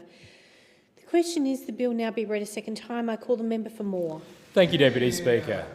I rise to support the Public and Educational Lending Rights, Better Income for Authors Bill 2026 and the companion consequential and transitional bill.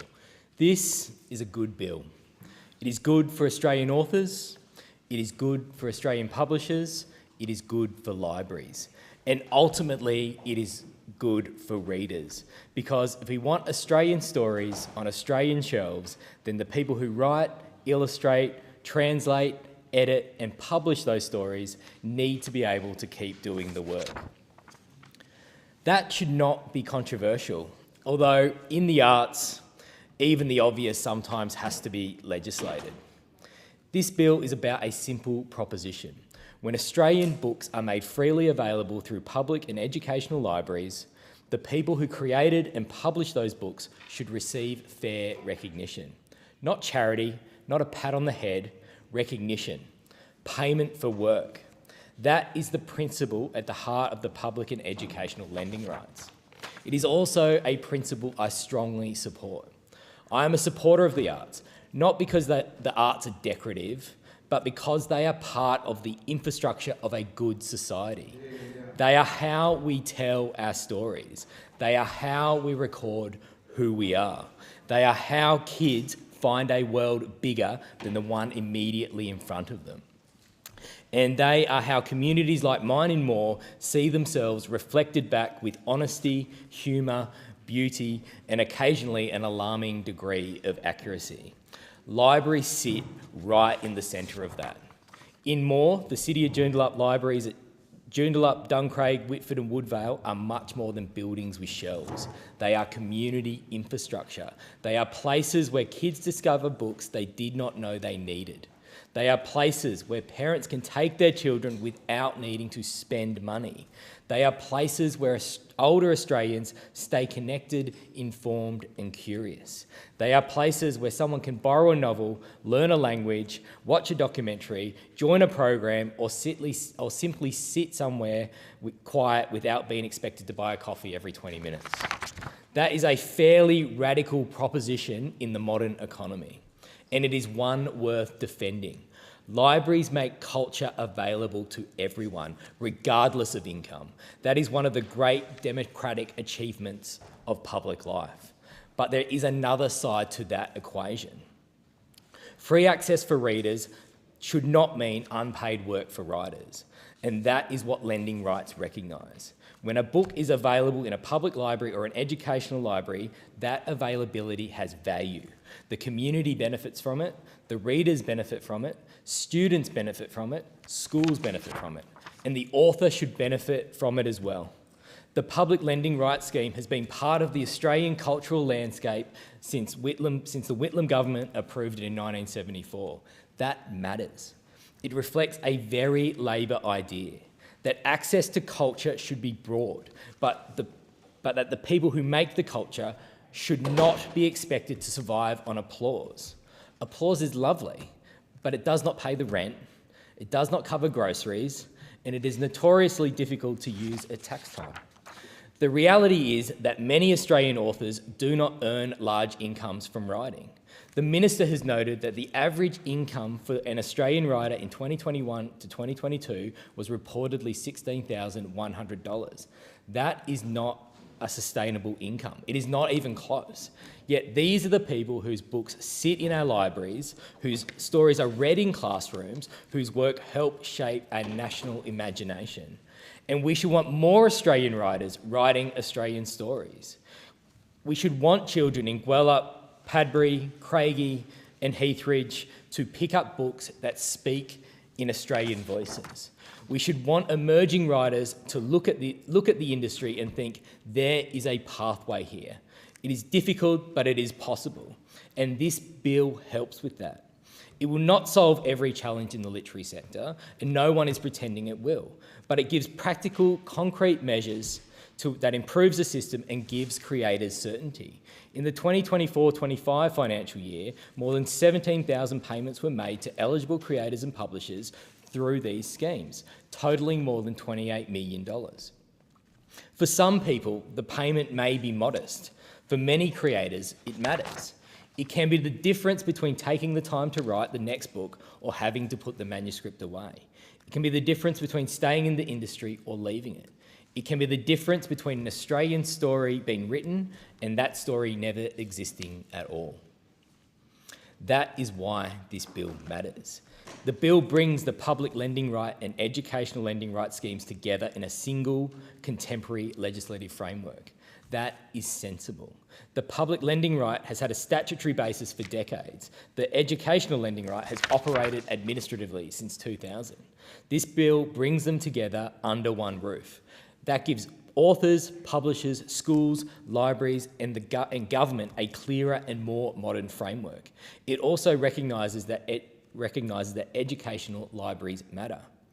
The book student encounter at school can stay with them for life. Sometimes it is the book a teacher puts in your hands at exactly the right moment. And sometimes it is the novel you were supposed to read but only appreciated later. I am looking at The Great Gatsby right now. But sometimes it is the book you pretend not to like because you're 14 and are therefore required by law to be unimpressed by everything. But those books matter. The people who create them matter too. The second important reform that this bill recognises is the digital formats. That is essential. People still borrow physical books, and I hope they always will, but they also borrow ebooks and audiobooks. They borrow through platforms like Libby and Hoopla. They listen in the car, on the train, on a walk, while cooking dinner, or while pretending to clean the garage. That is how people read now, and the law should reflect that. A lending rights scheme that does not properly deal with ebooks and audiobooks would be a scheme looking backwards. This bill looks forward. The government expanded the schemes to include digital content through the revived National Cultural Policy. This bill locks that recognition into legislation. It is important because creators deserve certainty. If digital borrowing is part of the modern library system, then digital borrowing should be part of the modern lending rights system. That is not radical, it is just keeping up. The bill also establishes a unified public and educational lending rights committee with representation from authors, publishers, libraries and the public service. That is good design. The people affected by the scheme should have a role in advising on how it operates. It means the framework is not just imposed from above, it is informed by the people who understand the sector and the practical realities of writing, publishing and library lending. The companion bill then deals with the necessary transitional rights. That is the sort of thing that rarely makes headlines. And fair enough, transitional provisions are generally not where the nation goes looking for glamour.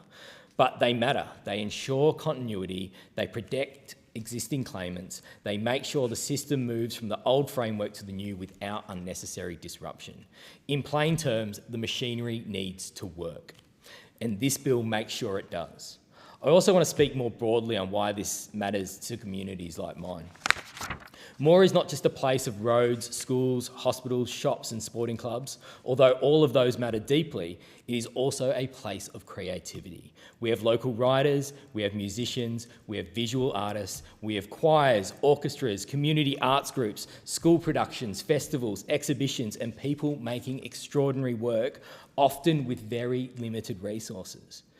Earlier this year, I hosted Susan Templeman, the Special Envoy for the Arts in Joondalup, and we brought together local arts organisations and community representatives, including people from the Peter Cowan Writers Centre, the Joondalup Symphony Orchestra, the Mirabilis Collective, Creative Edge Art Collective, the Joondalup Community Arts Association and the City of Joondalup.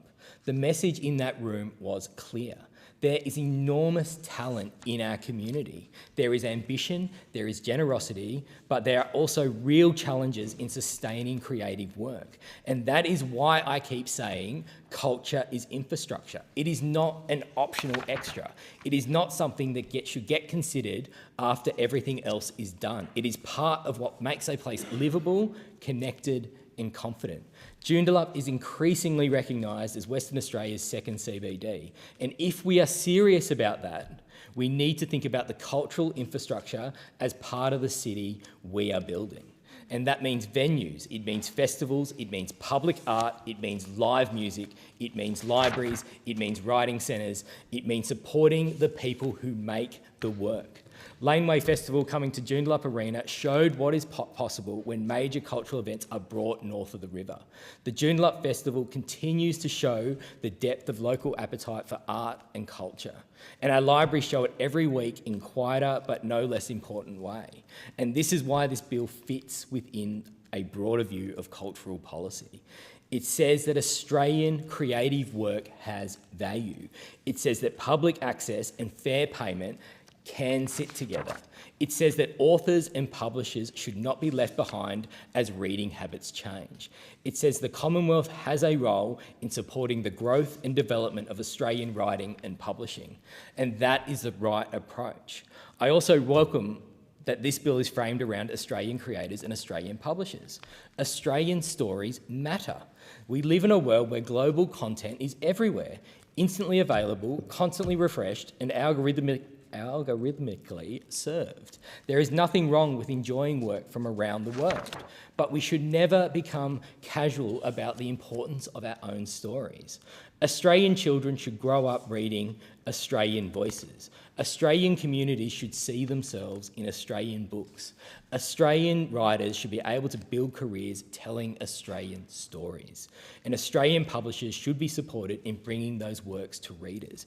This is not about cultural protectionism, it is cultural confidence. And the arts help us understand ourselves.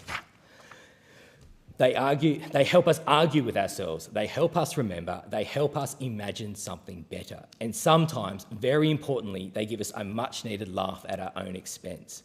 And a country that cannot do that is in trouble. This bill is practical, modern and fair. It consolidates the schemes, it strengthens certainty, it recognises digital lending, it supports authors, illustrators, translators, editors and publishers, it backs libraries as democratic cultural institutions, and it helps ensure Australian stories continue to be written, published, borrowed and read.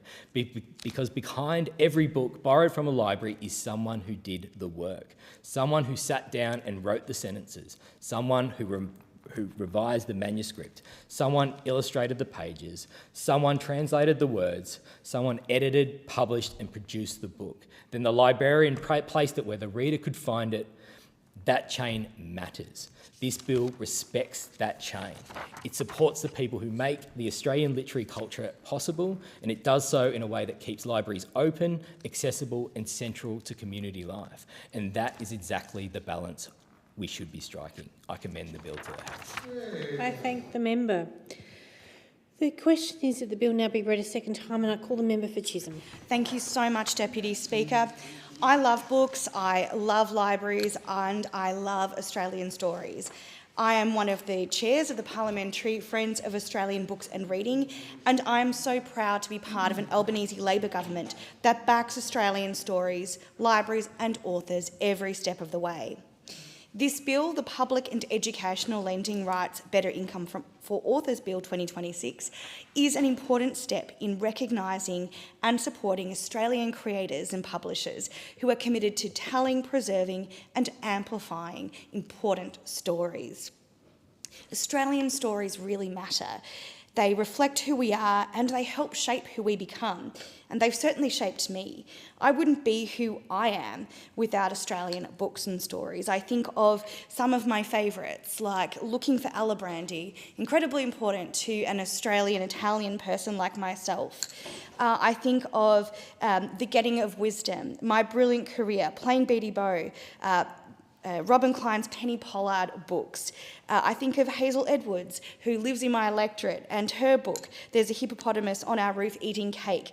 I think of the Mary Poppins stories, written by an Australian author, Pamela Lyndon Travers. I think of the work by friends of mine, including my dear friend Chloe Wilson, who's just launched her first fiction work, The Thornbacks.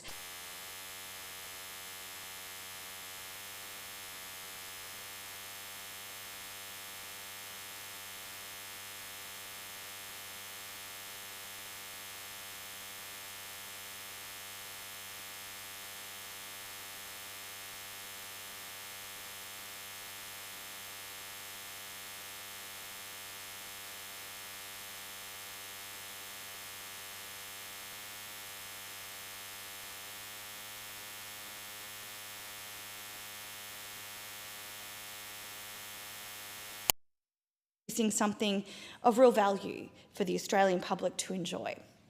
Australian authors play a fundamental and often undervalued role in our society. Before entering this place, I studied literature, including Australian literature at university. I worked as an academic and as a researcher, and I know how important authors are.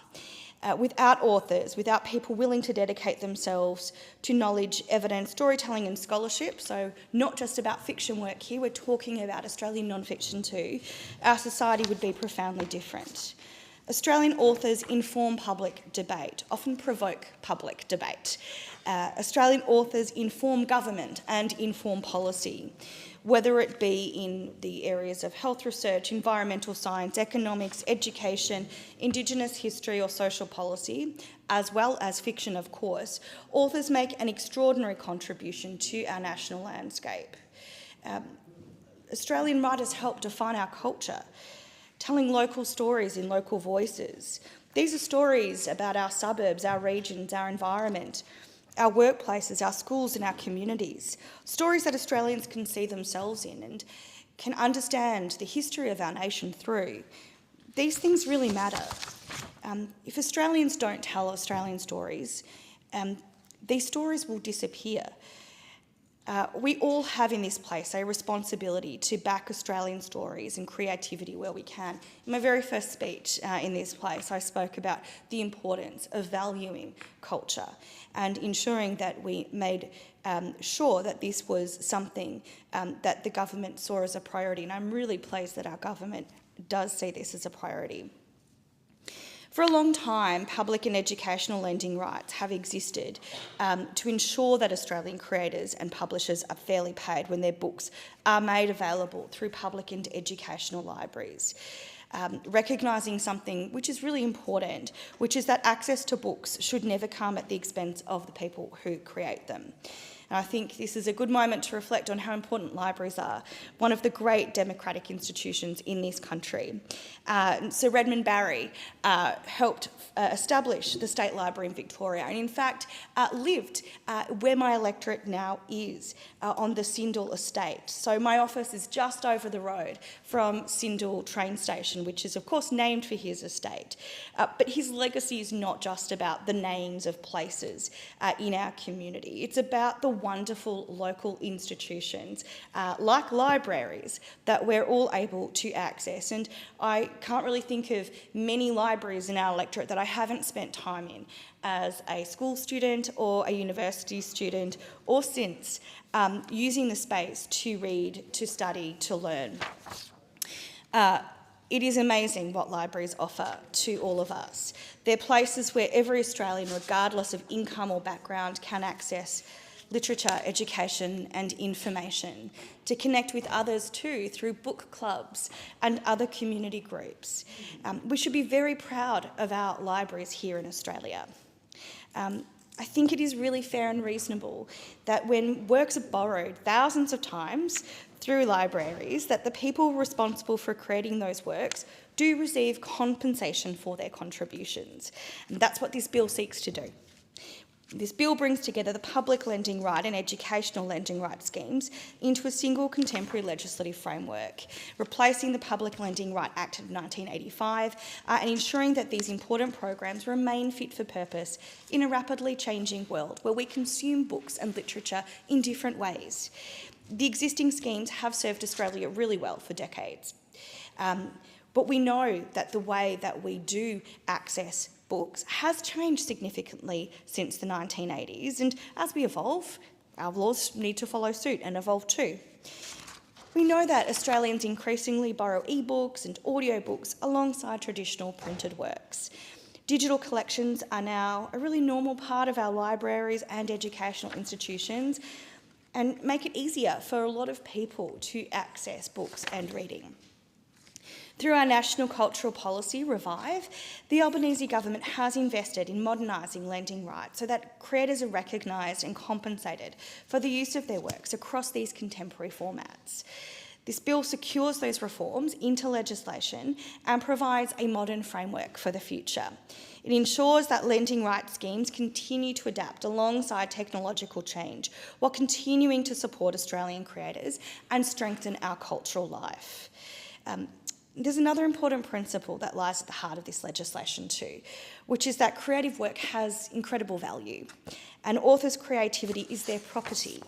And when that work is used, whether through a public library loan or within an educational setting, it's entirely reasonable and right that the creator receives payment.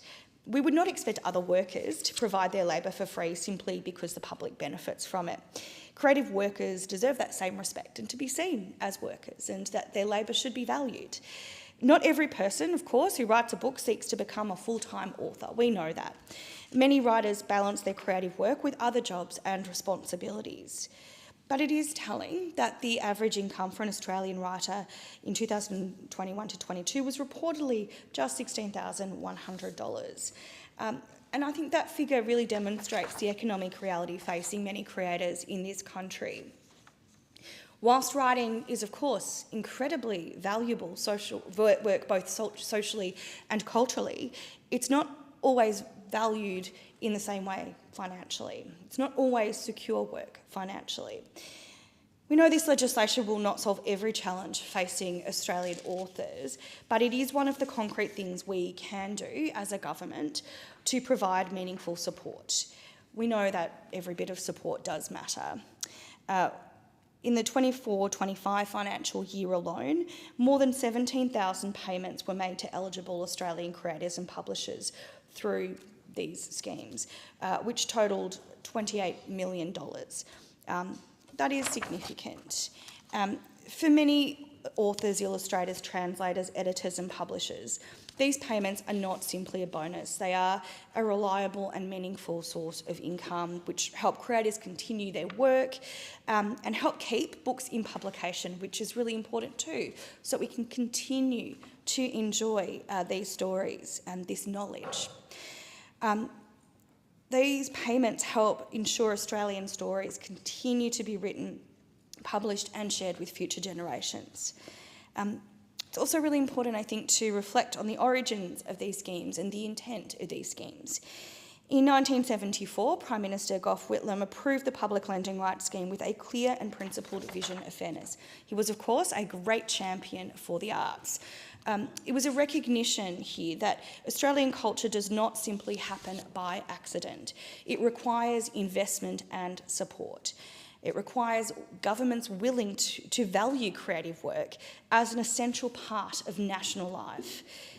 Here, more than 50 years later, that remains the case as it was then. Because culture is not a luxury.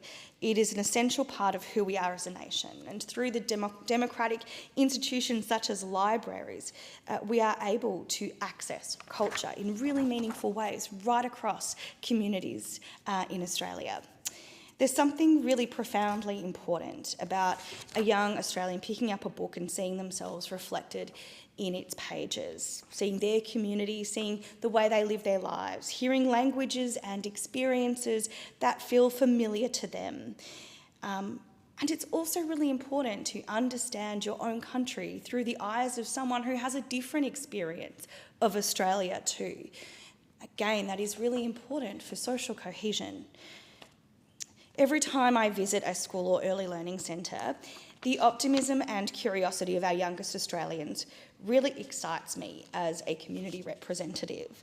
And I always try and take the time to read stories and share in finding out what books young people are really interested in. Recently, I visited Bambini Early Learning Centre in my electorate, and I got to read Wombat Street, which is one of my old favourites from when I was a very young person. And it really does teach us about creativity, resourcefulness and Australian life. It's wonderful when reading these books to see young people learn in real time. And I think that Australian stories are really worth fighting for. They're really worth fighting for all of us, but it's especially important for young people growing up in regional communities, multicultural communities and First Nations communities, for whom the connection, identity and understanding we build is so significant. Public libraries and school libraries, we know, play an enormous role in making access to experiences and information and culture possible. So this legislation is really fairly balanced in recognising the importance of public access to books and the importance of properly supporting the people who create them. Governments and parliaments have a responsibility not only to support economic growth and infrastructure, but also to support the cultural institutions and creative industries that enrich our national life and to really make life worth living. A stronger Australia is not only measured in economic terms, it's measured by the strength of our ideas, our stories, our education and our cultural confidence. And the core of this bill ensures that Australian creators are recognised, modernising our lending rights framework for the future and reinforcing the principle that creative work deserves real respect and fair compensation. The Albanese Labor government understands the importance of backing Australian creators. We understand the importance of ensuring Australian stories continue to thrive in schools, libraries, homes and communities right across the country. And we understand that supporting authors and publishers is an absolute investment in Australia's cultural and economic future. This is thoughtful legislation. It is practical and it is necessary reform. It strengthens an important system that has supported Australian creators for decades, and it ensures that the system remains effective, modern and sustainable for decades to come. I look forward to reading many more Australian stories and learning more about this wonderful country of ours through reading. I commend the bill to the House. I thank the member. The questions of the bill now be read a second time. I call the member for Ford. Thank you, Deputy Speaker. I rise in support of the public and educational lending rights, better income for Authors Bill 2026, and in doing so I recognise the work that the Minister has done, the Leader of the House, the Minister for Arts, and I do appreciate talking to people within the arts community how involved he is, how I think it's about part of his down-to-earth personality that means he really does fit in with that to work for that community, and I think the work that this does really sits in the broader context of the work that the Minister is doing and the government is doing. And also, I think pay that credit to the caucus committee that has really pushed for this, which is perhaps a modest but a meaningful part of the government's broader arts strategy, a strategy which is not only about the material benefit of our community, but to our cultural and our spiritual benefit as well. For those that have listened to one of my speeches before, you, I think, know quite well I like to claim many careers, having been a station hand, having worked in servos, having worked in goat works, having run a construction company. I claim to have done many things, but being an artist is not one of them. And in fact, I know that a true artist, never too late. And I think anyone in history who reads my speeches in this place will see that statement is well and truly underlined. To me, I think that true artist is somebody who is not made, but somebody who is discovered. And I'm reminded of my now adult child, who, when we took them up to an art gallery in Mount Tamborine, just in the hills of the Gold Coast there, when he was 5 years old, and the art gallery owner came up to him and said, "So, do you want to be an artist when you grow up?" And he said, "I am an artist." And I thought, well, only a proper artist would say something like that. And so I think it is that we've got a responsibility as a community to create the space for people to create and to be that person that they really, I think, are passionate to be. And art is one of those highest expressions. And while I might have considered myself a bit of a Philistine in my earlier life, funnily enough, it was in construction that I really discovered the true beauty of art, of architecture, and it was because something had been pointed out to me which I hadn't realised before. But in this room around us, everything we see has started off as a drawing. It starts off as an idea in somebody's head. somehow gets converted to paper and somehow then gets passed on to somebody else who is able to make it into form. It is quite an amazing thing, construction, that it is really very much where I think art meets science. And for those that have been involved in construction and have looked at those modern drawings on CAD, computer-assisted design, as much as they are, I guess, an expression of of human thinking, they do have a certain sterility that those hand drawn architectural drawings and sketches don't. They are sterile compared to those hand-drawn architectural sketches. Because when you look at some of those hand-drawn sketches, there's always a slight imperfection. And it is within that imperfection you can see the humanity of the person who has drawn it. And so that, I guess, did make me appreciate art a little bit more than I thought I had been in the past. But of course, preparing for this speech today gave me a chance to reflect on my own past. And of course, art comes in many forms. And I remember being a young kid, young teenager in Broken Hill, being part of the Broken Hill Repertory, where I took part in greats such as Hello Dolly and Fiddler on the Roof, but also as a 14-year-old taking part in a one-act play festival. This is in a mining town outback New South Wales. And these kids had come from Mildura and Cobar and all around the countryside, and that experience really has lasted with me today. Those memories that I had were so incredibly fond that it's stuck with me forever. And so it gave me an opportunity now that I'm representing the electorate of Ford. To be the honour of being the patron of the Beanley Theatre Group, a local repertory group which puts on fantastic performances. And one I went to last year was the Lightning Thief, the Percy Jackson musical, and it was my experience, I guess, as a 14-year-old Broken Hill repertory, where I saw these kids coming together. They'd come as far away from Tweed Heads, about an hour's drive from the far northern suburbs of Brisbane. These kids had come together over the school holidays and they had welded themselves together as a team through rehearsals. And I was privileged to be there on that last day that they performed.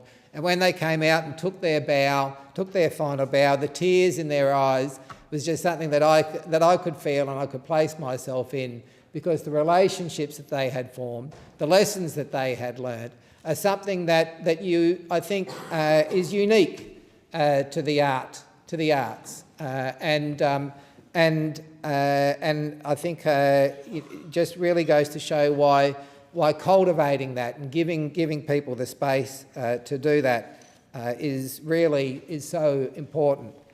In fact, I said in my first speech that in many ways I think that artistic expression is one of the most pure forms of being humanity. Indeed, it is, I think, what defines Homo sapiens. If you go back to some of those earliest sort of cave paintings, they are really the difference between us and the rest of the animal kingdom, is this ability to express our thoughts in the physical world.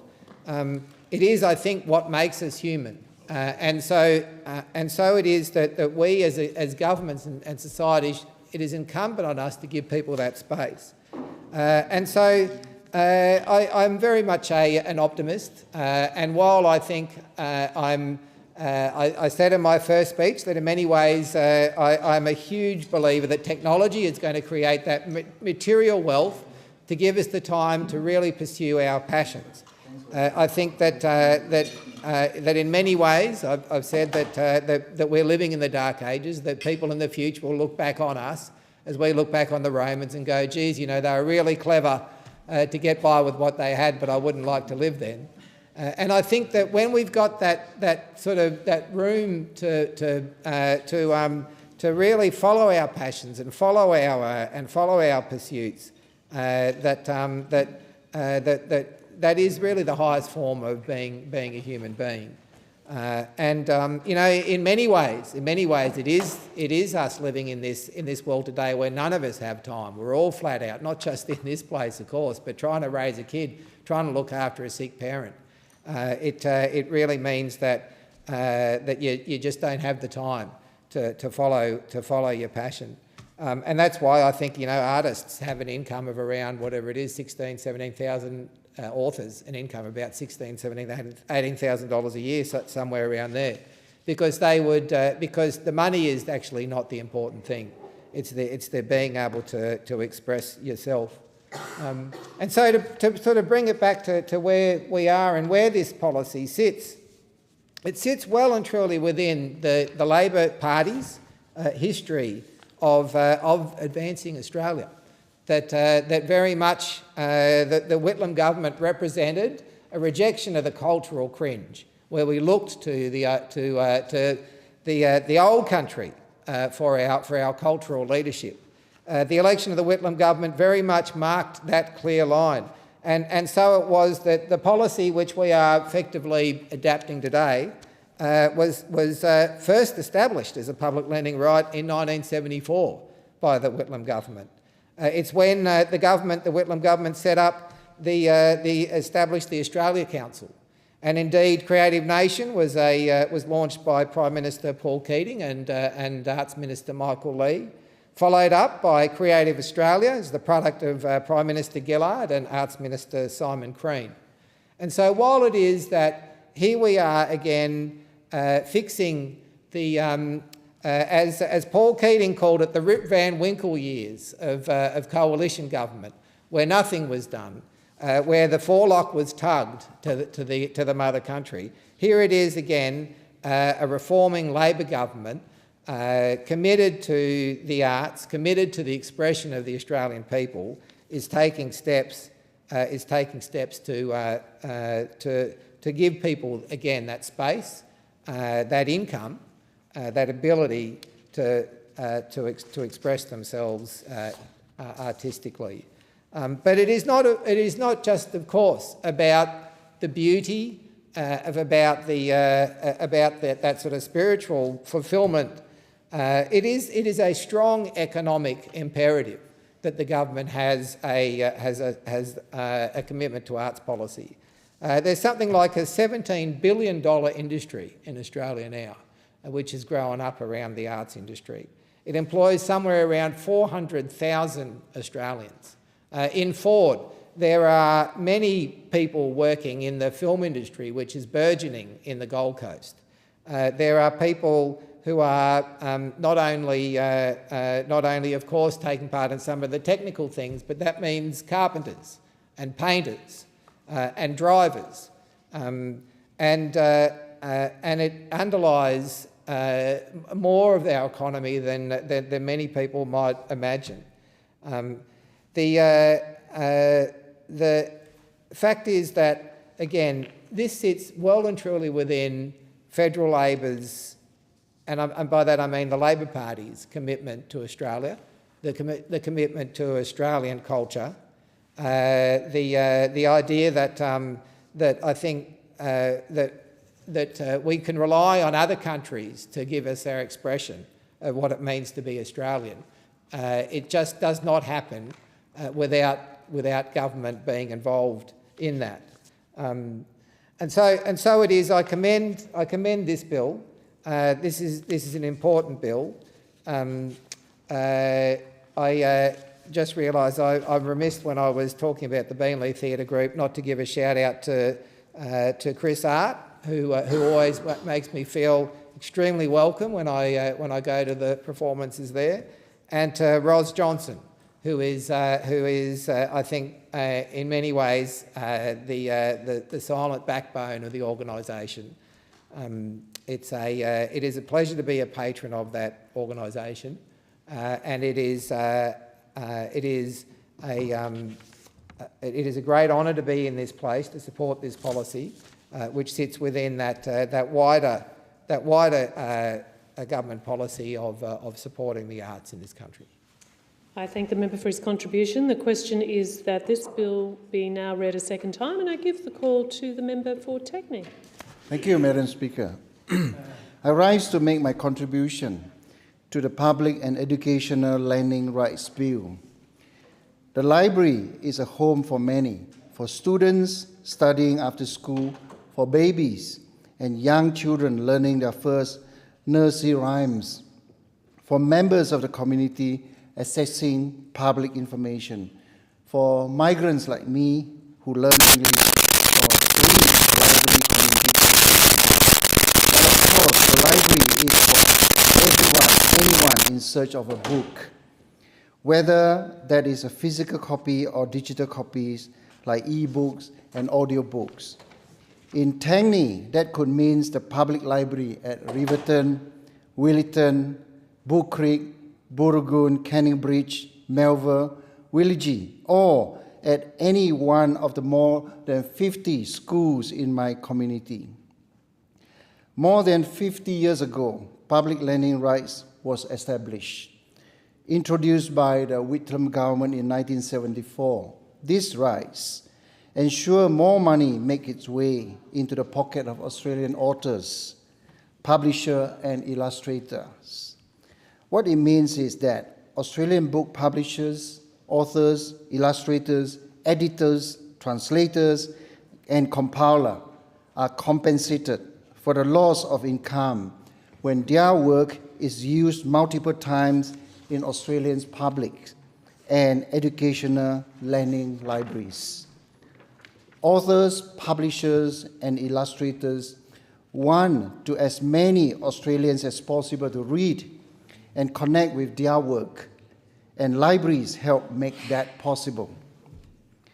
This compensation is important so that we can support Australian culture, foster our Australian writer, and support more homegrown storytellers so that they can continue to tell important stories to our community. The Public and Educational Learning Rights Bill 2026 consolidates the public and educational learning rights scheme into a single legislative framework. In 2024-25, more than 17,000 payments totaling to $28.16 million were made to authors. This includes public learning rights payment of more than $14.7 million to 7,044 individuals, eligible Australian creators and publishers, as well as more than $13.3 million to 10,566 individuals, eligible creators and publishers in educational learning rights payments. I would like to speak about some of the authors in Tangney whose works are available at my community local libraries to show why this bill is so important. I met Christy Burns a couple years ago when I was outdoor knocking. Christy is so energetic and full of passion. She told me that reading is the doorway to information, creativity, innovation, passion, and thinking in new ways. I could not agree more. Christy's book focuses on science. She has written non-fiction books on Australian scientists and children's stories. Christy also told me about how she integrates science into her books, trying to show that book kids can be a science kids, and science kids can be a book kids as well. Writing a book, she told me, is not unlike the scientific process of innovating and experimenting again. In literature and in science, we have opportunity to explore and discover and make a better tomorrow. I admire how she connects both science and literature and make it fun for her young audiences. Another Tangney author whose books are at my local library is Shirley Ma. Shirley is a first-generation Chinese Australian and a child of migrants. Her experiences inform her writing. Her novel, A Glass House of Stars, won the Children's Book Council of Australia CBCA's Book of the Year for Young Readers in 2022. and the WA Premier's Book Award for Writing for Children in 2021. I think this book will touch many people who have or who can imagine what it is like to migrate to a new land and feel nervous, scared, and embarrassed by not knowing the language or how to make new friends. And this is another point. Stories like Christy and Shirley's are important to be shared and shared widely in our community. It is important that we support our homegrown authors so that we can have a diversity of stories to move and inspire. Both Christy and Shirley have spoken to me about the importance of representation so that people, and especially our next generation, feel like they belong and they can identify with the struggles, opportunities, and achievement that diverse characters experience. And I think this is an important point to consider as we debate this bill. We want our future generation to see themselves in the stories they read, and this bill support authors, illustrators, and publishers who help do this. Madam Speaker, finally, I would like to speak briefly about Cyrus Lawsue. You can also find his writing at a Tangney Public Library. Cyrus' garden in Parkwood is packed with plants. He is a collector of rare and unusual fruit trees. He has shared some of his knowledge about plants in the book he has written, including 3 easy fixes to grow better in Perth: shade, soil, nature principles. His experiences, can-do spirit, and approach to gardening are valuable to share with the local community. This bill formally established the educational landing right in legislation alongside the public landing rights into a single legislative framework. At present, there is not a legislative basis for the educational landing rights scheme. It is also adopt many key definitions and eligibility criteria for the existing legislative framework with some modifications or updates. This includes e-books and audiobooks, which is very important given how many people access literature through e-books and audiobooks. The bill also modernized governance arrangement. A new public and educational landing rights committee will be established, with more modern appointment processes and disclosure requirements. The bill also clarifies the committee's roles, including to include an advisory function. Our government is serious about supporting Australian literature. In 2023, in line with the commitment under the National Cultural Policy Revive, the Albanese Labor government also expanded the scheme to include e-books and audiobooks, reflecting the changing ways Australians engage with literature. Last year, we established Writing Australia within Creative Australia to become a hub for the sector, to build expertise and partnerships, and to support writers and publishers. Writing Australia support the sector to grow both local and international audiences for Australian books. I want to add that both Christy and Shirley have been recent recipients of Creative Australia grants, which make me very proud. Supporting our literary sector help ensure that Australian storytellers can continue to share their diverse voices and experiences, and ensure that more Australian stories can continue to be told. I'm pleased to support this bill. Thank you, Madam Speaker. I thank the member. Do we have another speaker for this bill? We have another speaker.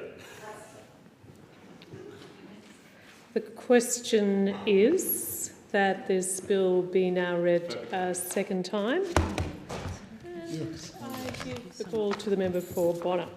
Thank you, Deputy Speaker. I rise today to speak in support of the Public and Educational Lending Rights Better Income for Authors Bill 2026. Legislation that recognises the value of Australian storytelling and the people who bring those stories to life. Deputy Speaker, libraries are one of the great public institutions in our country. They open doors to imagination, education and opportunities for Australians of every background and every generation. They are places where children discover a love of reading for the very first time. They are places where students access knowledge and learning resources regardless of their circumstances. They are places where older Australians stay connected to their communities and where people can access information, ideas and stories freely and openly. But while books may be borrowed freely through public and educational libraries, the work behind those books is not free. Behind every novel, textbook, audiobook or children's story is an Australian creator whose work, talent and time deserves to be recognised. This bill does exactly that.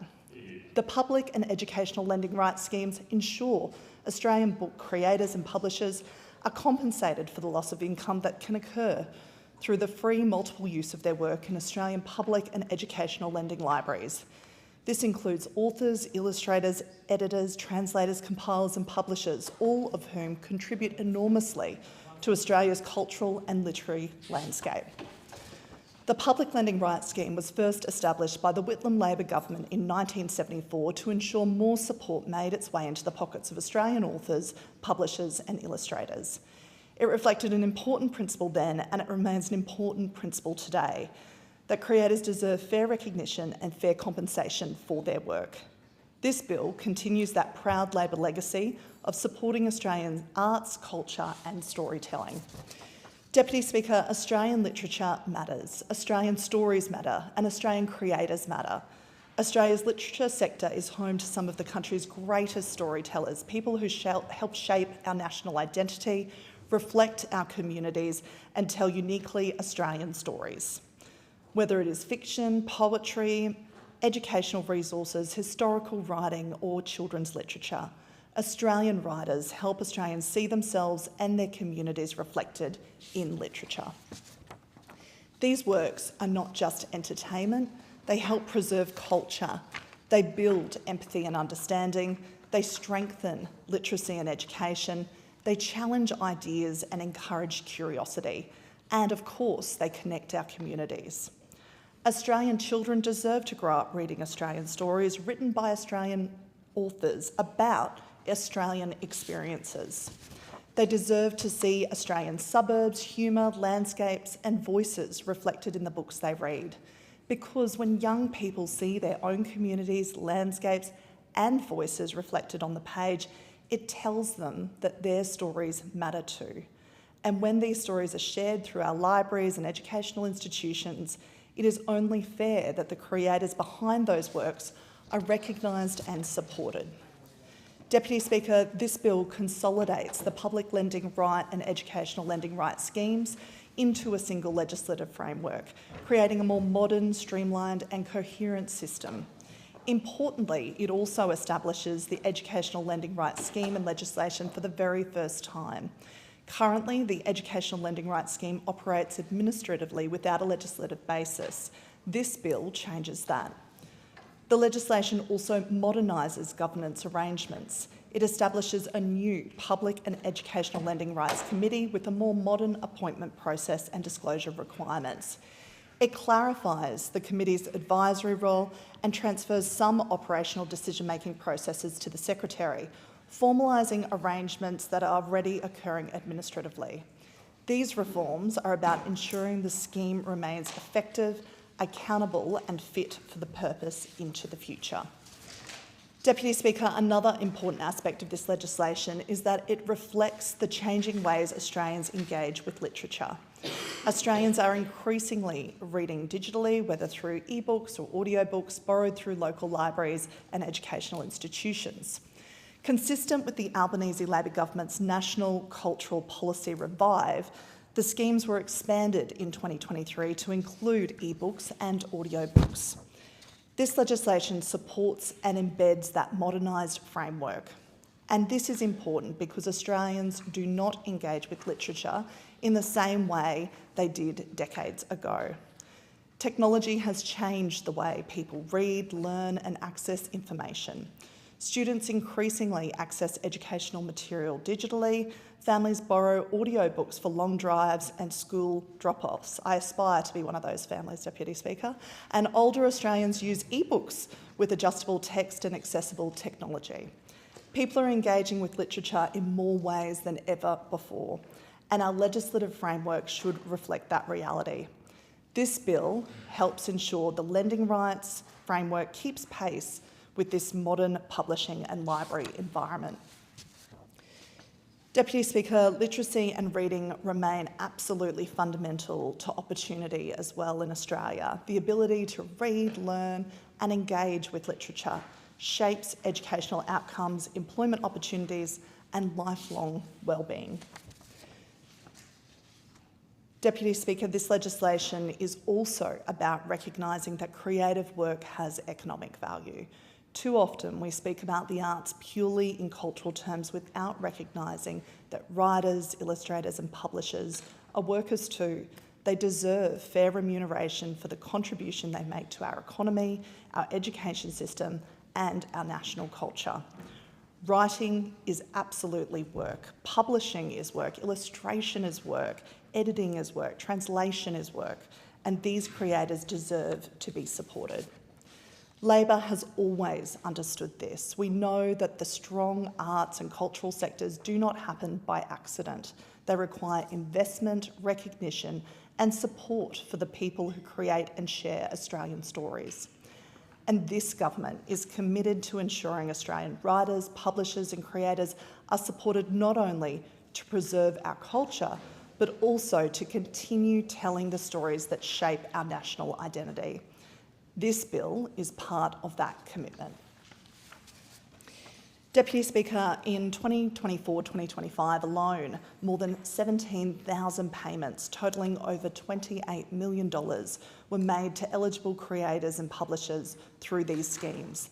That included more than $14.7 million in public lending right payments and more than $13.3 million in educational lending right payments. These are not abstract numbers. These payments help Australian creators continue doing the work that they love. They help support authors writing their next novel. They help educational publishers continue producing Australian educational content.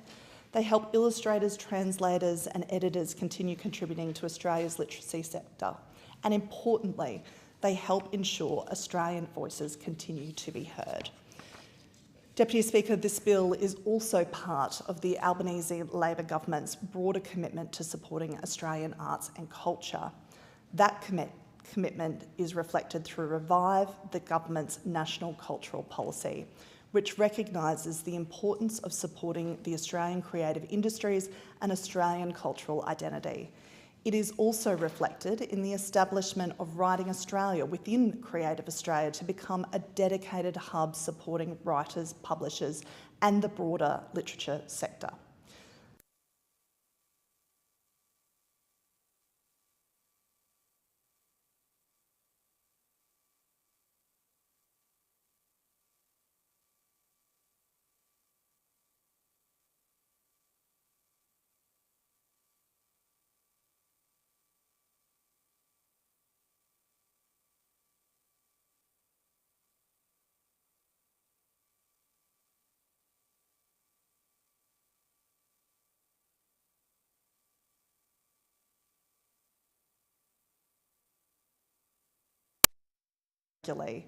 And they also provide access to education, technology, information and literature regardless of a person's income or background.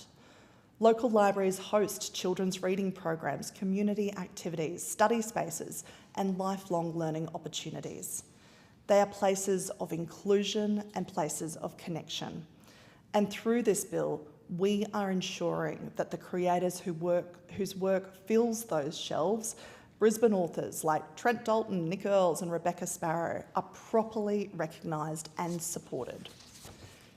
This bill strikes a vital balance. It preserves free public access to books and literature through our libraries while ensuring Australian creators and publishers receive fair compensation for their work. It modernises an important framework. It supports Australian storytelling and it reflects the way Australians engage with literature today. And it continues Labor's proud legacy of supporting Australian arts and culture. I commend this bill. I thank the member for a contribution. The question is that this bill now be read a second time. And I call the Assistant Minister for Climate Change and Energy and Emergency Management. Thank you, Deputy Speaker, and I'm really glad to be able to make some remarks in support of this bill, the Public and Educational Lending Rights, Better Income for Authors, consequential amendments, etc. It's a significant consolidation of the arrangements that have been in place since the Whitlam government quite rightly decided that authors should get the benefit for the proliferation of their works through libraries and educational institutions as a matter of fairness. And so I support what this government has done in extending that to cover digital formats, which, as the member for Bonner rightly said, is the way that many Australians now get to enjoy Australian stories, Australian literature. But I also support it and am glad for this opportunity just to highlight again the significance of the contribution that Australian authors and writers and storytellers and picture book illustrators provide for our broad well-being and for the sustainment of our distinctively Australian identity. Making sure that authors and writers get fairly paid for the work that they do is a matter of justice for those people as workers, as frankly as Australian manufacturers. You know, we talk about a future made in Australia. There are very few more important things that we make in this country than cultural products. So when we consider books and stories, when we consider films and music and works of theatre and dance and all of those many expressions of creativity and cultural production, that is something essential to life in Australia. It is actually, if you think about things that are made in Australia and manufacturing in Australia, it really is, or it really should be, at the very top of the priority tree. Because while we want to see more and more things made in Australia as a matter of economic diversification and economic self-sufficiency and supply chain sovereignty and all of those things, the reality is that with respect to some products, it probably doesn't matter a great deal at the end of the day in the lived experience of Australians, whether, say, a beverage, for instance, was manufactured in Australia, or whether beverage came in from overseas. I like to drink Australian-made beverages, but at the end of the day, if someone gives you a glass and it's got lemonade in it, the experiential difference between lemonade that may have been made here or lemonade that may have been imported is not all that different. When it comes to cultural products, it is a vast difference.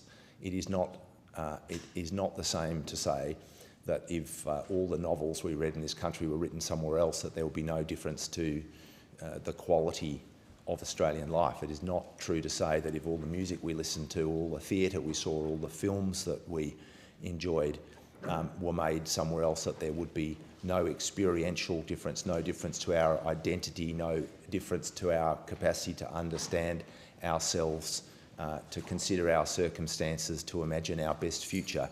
It's not true to say that that wouldn't be massively affected for the worse if we weren't able to have access, particularly as young Australians, to the stories and songs and theatrical performances and dance that has its origins here in our experience, in our landscape, and especially, of course, those works that touch on, draw upon, engage with, seek to interrogate and resolve the most interesting and complex parts of our identity and our history, starting with our First Nations cultural heritage, our most precious heritage, the longest continuous civilisation on Earth. So those things are sustained by arts and creativity and cultural production and all the people who contribute to that in Australia, and it is essential, it is vital.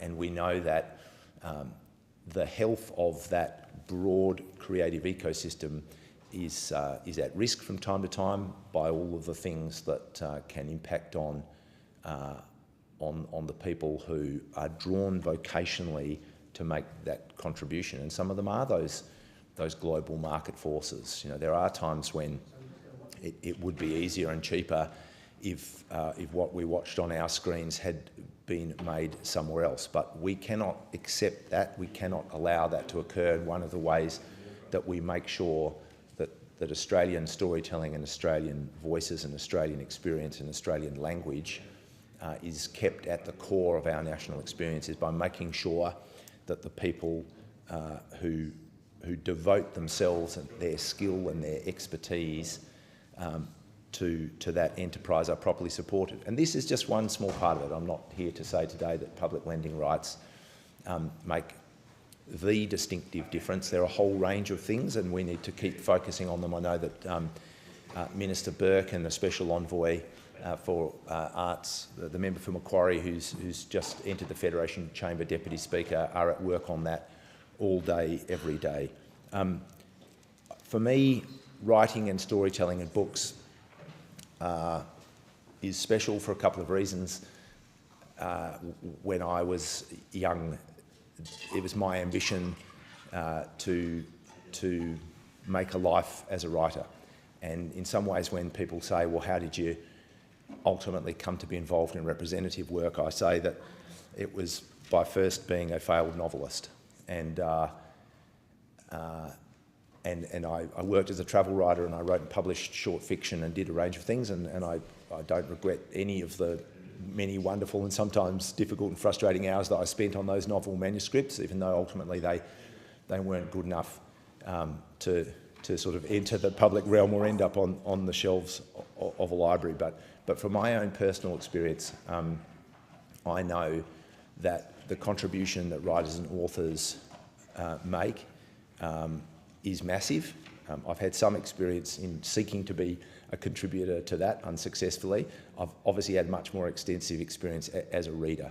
And I know that there are, well, I would say virtually every Australian will have some Australian stories as part of the formation of themselves, as part of the way that they came to understand the things that are valuable to them and precious in their community through reading, particularly stories that allow us to see ourselves and to understand ourselves better. So I really welcome what this is contributing. And I want to take the opportunity while talking about the necessary support of Australian writing and Australian literature just to reflect on its significance in my community in Fremantle. Fremantle has been a place that has nurtured the creative arts in all its dimensions over a long period of time, and that includes a number of significant writers, and it includes a number of significant literary organisations, and a couple of them have celebrated birthdays recently, and I just want to touch upon that. First and foremost, Fremantle Press. Fremantle Press just marked its 50th anniversary. It has been one of the most critical arts and cultural organisations in Western Australia, and as a matter of full disclosure, my wife Georgia works at Fremantle Press as the fiction and non-fiction publisher, and I think the work she does is amazing. You know, one of the things I love in my house is to occasionally be allowed into her study, and I get to see the shelves of books that she's had a hand in seeing into print. You know, and I think that's an incredible legacy. I sometimes wonder about the impact I might be having on the world when I see all of the really amazing stories, fiction and non-fiction, that Georgia has supported authors to see become part of our experience in Australia. It reminds me that the work that cultural creators do in this country is seriously undervalued. And I think what Fremantle Press has done, some of the hardest work actually in the kind of publishing world, is dedicated to identifying and seeing into print particularly unpublished Western Australian voices. And that is a challenge in a great continent like ours, because some jurisdictions that are outside the sort of Melbourne, Sydney, Canberra triangle can face all of the barriers and some of the disadvantages that come from that smaller scale and that distance.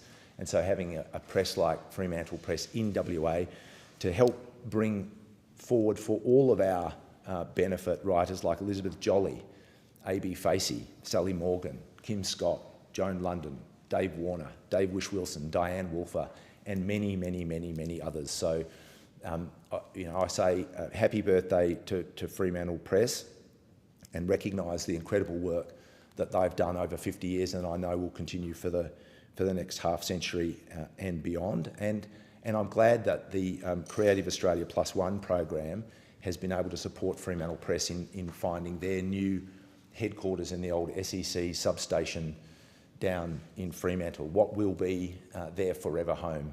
And I think as they reach the half century, to be able to occupy a new headquarters after having moved various times over the years is a great step in securing that foundation for Western Australian writing for a considerable period of time.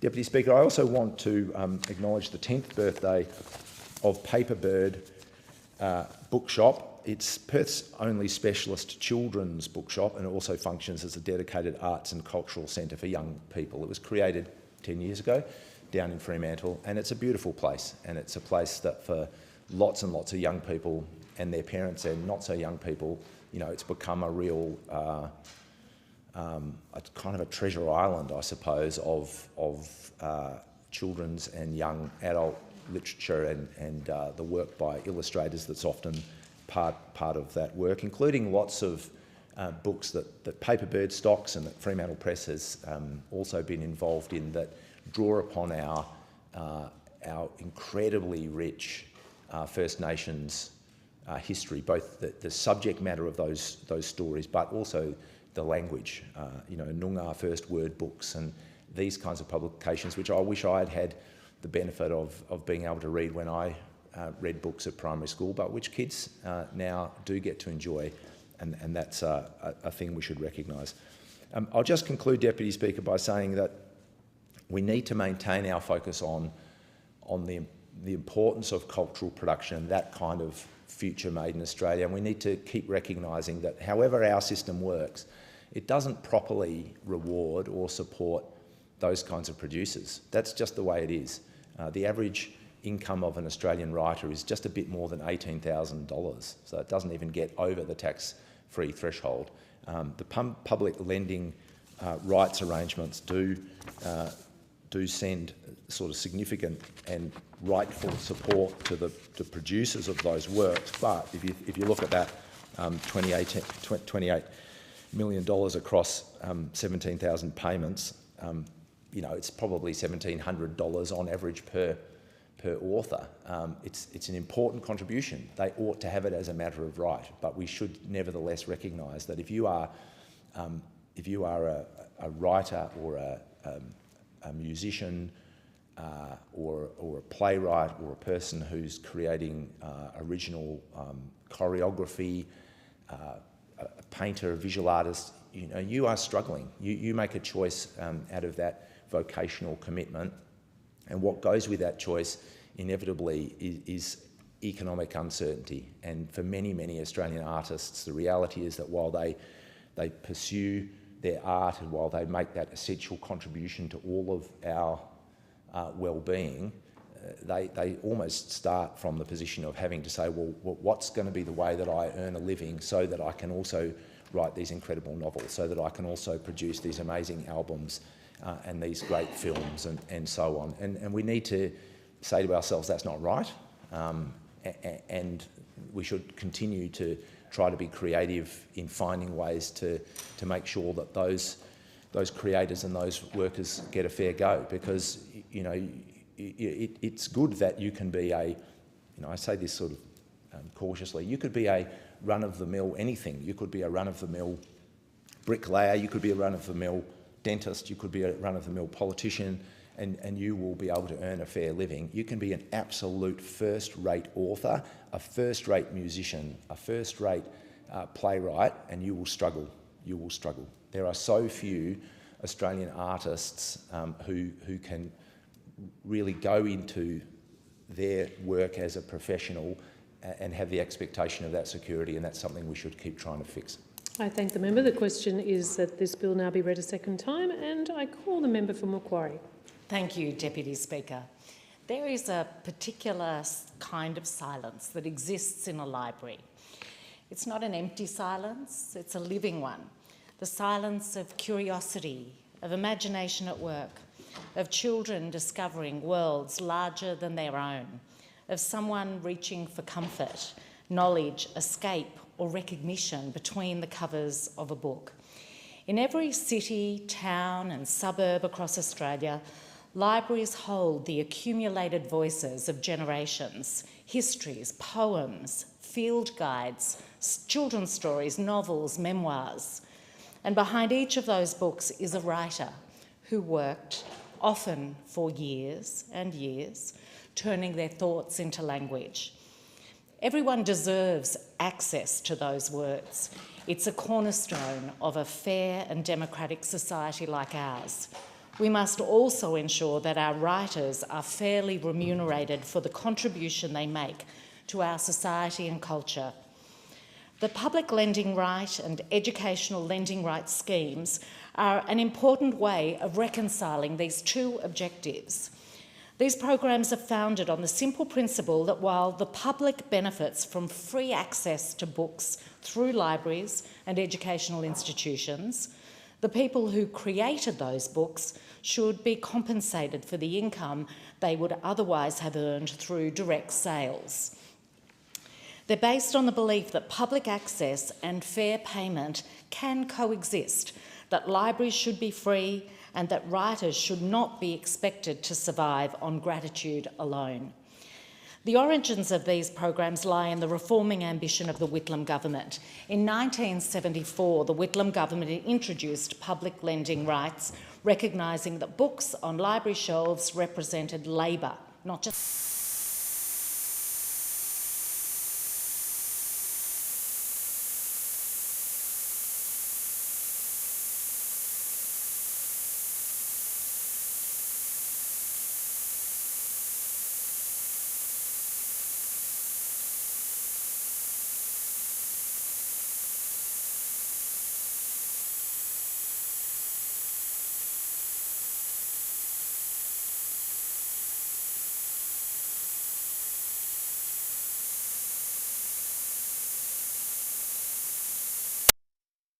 Today, these programs are a vital part of the cultural fabric of this country. For many authors, particularly children's writers, poets and literary fiction authors, these payments are among the most reliable sources of income they receive from their creative practice. In 2024-25, the Australian government distributed $28 million in lending rights payments to more than 17,000 creators and publishers.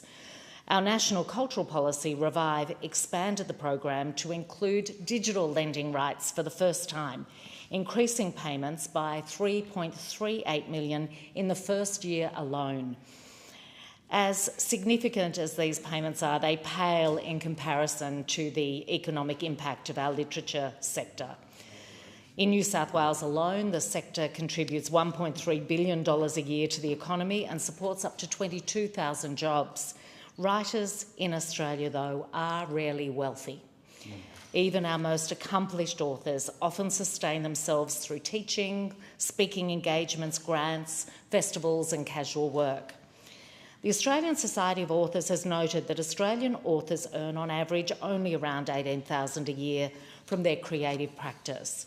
Around 76% of authors reported earning less than $15,000 annually from their creative work.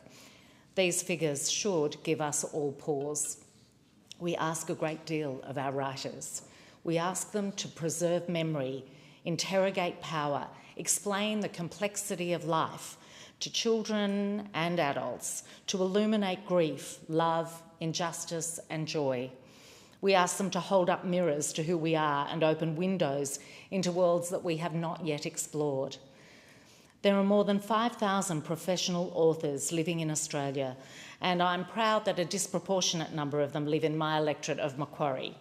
I'm going to make no effort to name them all, but the Blue Mountains has certainly become one of the great literary landscapes of Australia and has drawn writers for generations. Writers like David Brooks, whose poetry has woven together language, memory and the natural world with extraordinary sensitivity, and who recently received the Prime Minister's Literary Award for Poetry. Writers like Jennifer Rowe, known to generations of readers as Emily Rodder, whose stories have shaped the imaginations of countless children. These are just two of the writers whose work is shared widely through libraries across the country and enriches Australians' lives in ways that are impossible to measure. The PLR and the ELR recognise that the circulation of literary work through our communities and the permeation of ideas throughout our culture is a public good. For the authors who benefit from the program, the payments do matter enormously, not because they create vast wealth, but because they create possibility. A few more months to write, the freedom to reduce other work, the chance to begin another manuscript, and importantly, a tangible indication that their country values what they do. The Albanese government understands the symbolic and material importance of this program, and that's why we're ensuring it remains modern and responsive to the world as it changes. Publishing has changed dramatically in recent decades. Books now move not only through physical shelves, but through digital platforms, audiobooks and online lending systems. So our policy settings must evolve too. And this is where the previous Liberal government failed Australian writers. For years, the Australian Society of Authors and other sector advocates warned that the schemes were falling behind the realities of modern reading. Gone were the days, my days, of a torch under the blankets reading a book. Now, of course, ebooks and audiobooks are increasingly common in public libraries and educational settings, just as they are in the home. But the policy framework has not kept pace. At a time when many creators were already under financial strain, the previous government allowed that inequity to persist for far too long. We should remember what the past decade looked like for creative workers. The previous government enacted cuts that hit individual artists and writers particularly hard. Then the pandemic devastated arts incomes almost overnight. Income from school visits, festival appearances and speaking engagements simply disappeared during lockdowns, even as Australians turned to books in extraordinary numbers. That was the cruel irony of it. People speak warmly about books. They talk about the importance of reading to children, literacy and Australian stories. That appreciation must also be reflected materially in the way we support the people who create those works. And that's what the PLR and the ELR are about. A manuscript can take years of painstaking work, revision and persistence. Most books do not produce large incomes, but a single book can stay alive in a community for decades, borrowed and reborrowed, passed between readers, shaping lives over time. The PLR and ELR recognise that long after the initial sale, the cultural impact of a book continues to reverberate. This matters, especially in a country like Australia, where local voices can be easily overwhelmed by the scale and market power of global media. The Albanese government understands that creativity requires more than recognition. It requires systemic support that allows artists to keep working. Australian literature will thrive because people believe in it, fight for it and invest in it. Because Australian culture cannot thrive with set and forget policy making any more than our literature sector can be sustained by admiration alone. The modernisation of the PLR and the ELR is by no means the limit of our support for Australian literature. During the consultation for our National Cultural Policy Revive, we heard from many that literature was the most chronically and structurally underfunded art form. Through that policy, we created Writing Australia within Creative Australia. Writing Australia is now providing direct support for the literature sector, growing local and international audiences for Australian books. In its first 3 years, Writing Australia will deliver more than $26 million. This is in addition to the $7.8 million that Creative Australia invests annually for literature projects. In closing, I want to acknowledge the long-standing advocacy of the Australian Society of Authors, who argued that, and I quote, "Australia's lending rights schemes have fallen out of date and urgently require an upgrade." I'm very proud that the Albanese Labor government's landmark cultural policy Revive answered that call and brought lending rights into the 21st century. And I'm proud that this legislation takes a further step in modernising this important program on which so many writers rely. This legislation will make common sense, practical changes to a system that's already delivering for Australian authors. The Whitlam government understood the value of creative labour half a century ago, and the Albanese government understands it today. That's why we're ensuring the program Whitlam introduced is fit for now and fit for the future. As we look ahead to digital lending, modernised education systems and emerging technologies, we have a responsibility to ensure these schemes remain strong, contemporary and fair, because Australian writers deserve more than praise after the fact. They deserve the means to keep writing, and Australia deserves to keep hearing its own voice. I commend this bill to the House. I now call the member for Chifley. Thanks, Deputy Speaker. It is both a mix, an even mix of pleasure and also being daunted following the member for Macquarie, because she applies a great deal of thought to this area because of a deep passion and a belief in the creativity of her fellow Australians, and I just want to commend her for the contribution that she just made to the House. There are a lot of elements of what the member from Macquarie touched on that I would also like to retrace steps on, not the least of which being that we last year passed or marked 50 years since the dismissal of Gough Whitlam's government. It is a point of major reflection for our side of politics because it goes to a perennial question for reform within the party about how much or too little we undertake, and Prime Minister Whitlam's administration is seen as both creating lessons to learn from in both a positive and a negative way. I take the view differently. The election of the Whitlam government was designed to usher in significant change after a period where not much change had occurred whatsoever.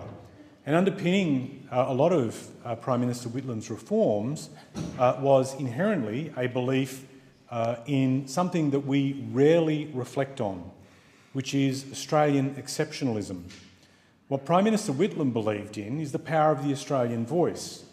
He believed in the power of Australian ideas and refused to take any suggestion that Australians, regardless of their background, should take their place in line, that we were not worthy of making contributions that not only in the Australian context mattered, but certainly globally as well. I'm not by any stretch suggesting that his administration was perfect. In fact, he later acknowledged, in his own way, some of the shortcomings of what he had done. But the important thing is, a lot of what Prime Minister Whitlam undertook survived to this day. And in this debate around these reforms, his moves are important because it was under his administration that we first looked at being able to improve the way in which authors were remunerated for their work, not because we were reducing it to a simple matter of dollars and cents, but rather that we put a value on the contribution, the thought, and the fact that Australian writers considered the Australian experience, they interpreted it for Australian audiences in a way that resonated for them. And that they, if they undertook that work, that they were entitled through their labour for a better deal. And that reform, as much as people may reflect on how much the Whitlam government did it do too much too soon, some of these changes endured over that period of 50 years. They made a mark and they continue to make a mark today. And hence, in terms of what has been brought forward to the Parliament, and I just want to commend the Minister for Arts in championing this bill in terms of recognising and supporting Australian creators and publishers. It brings the entire scheme into a single contemporary legislative framework, and it replaces the Public Lending Right Act of 1985, and it also makes sure that they are fit for current purpose, which is incredibly important, and I also want to reflect on future challenges in this area.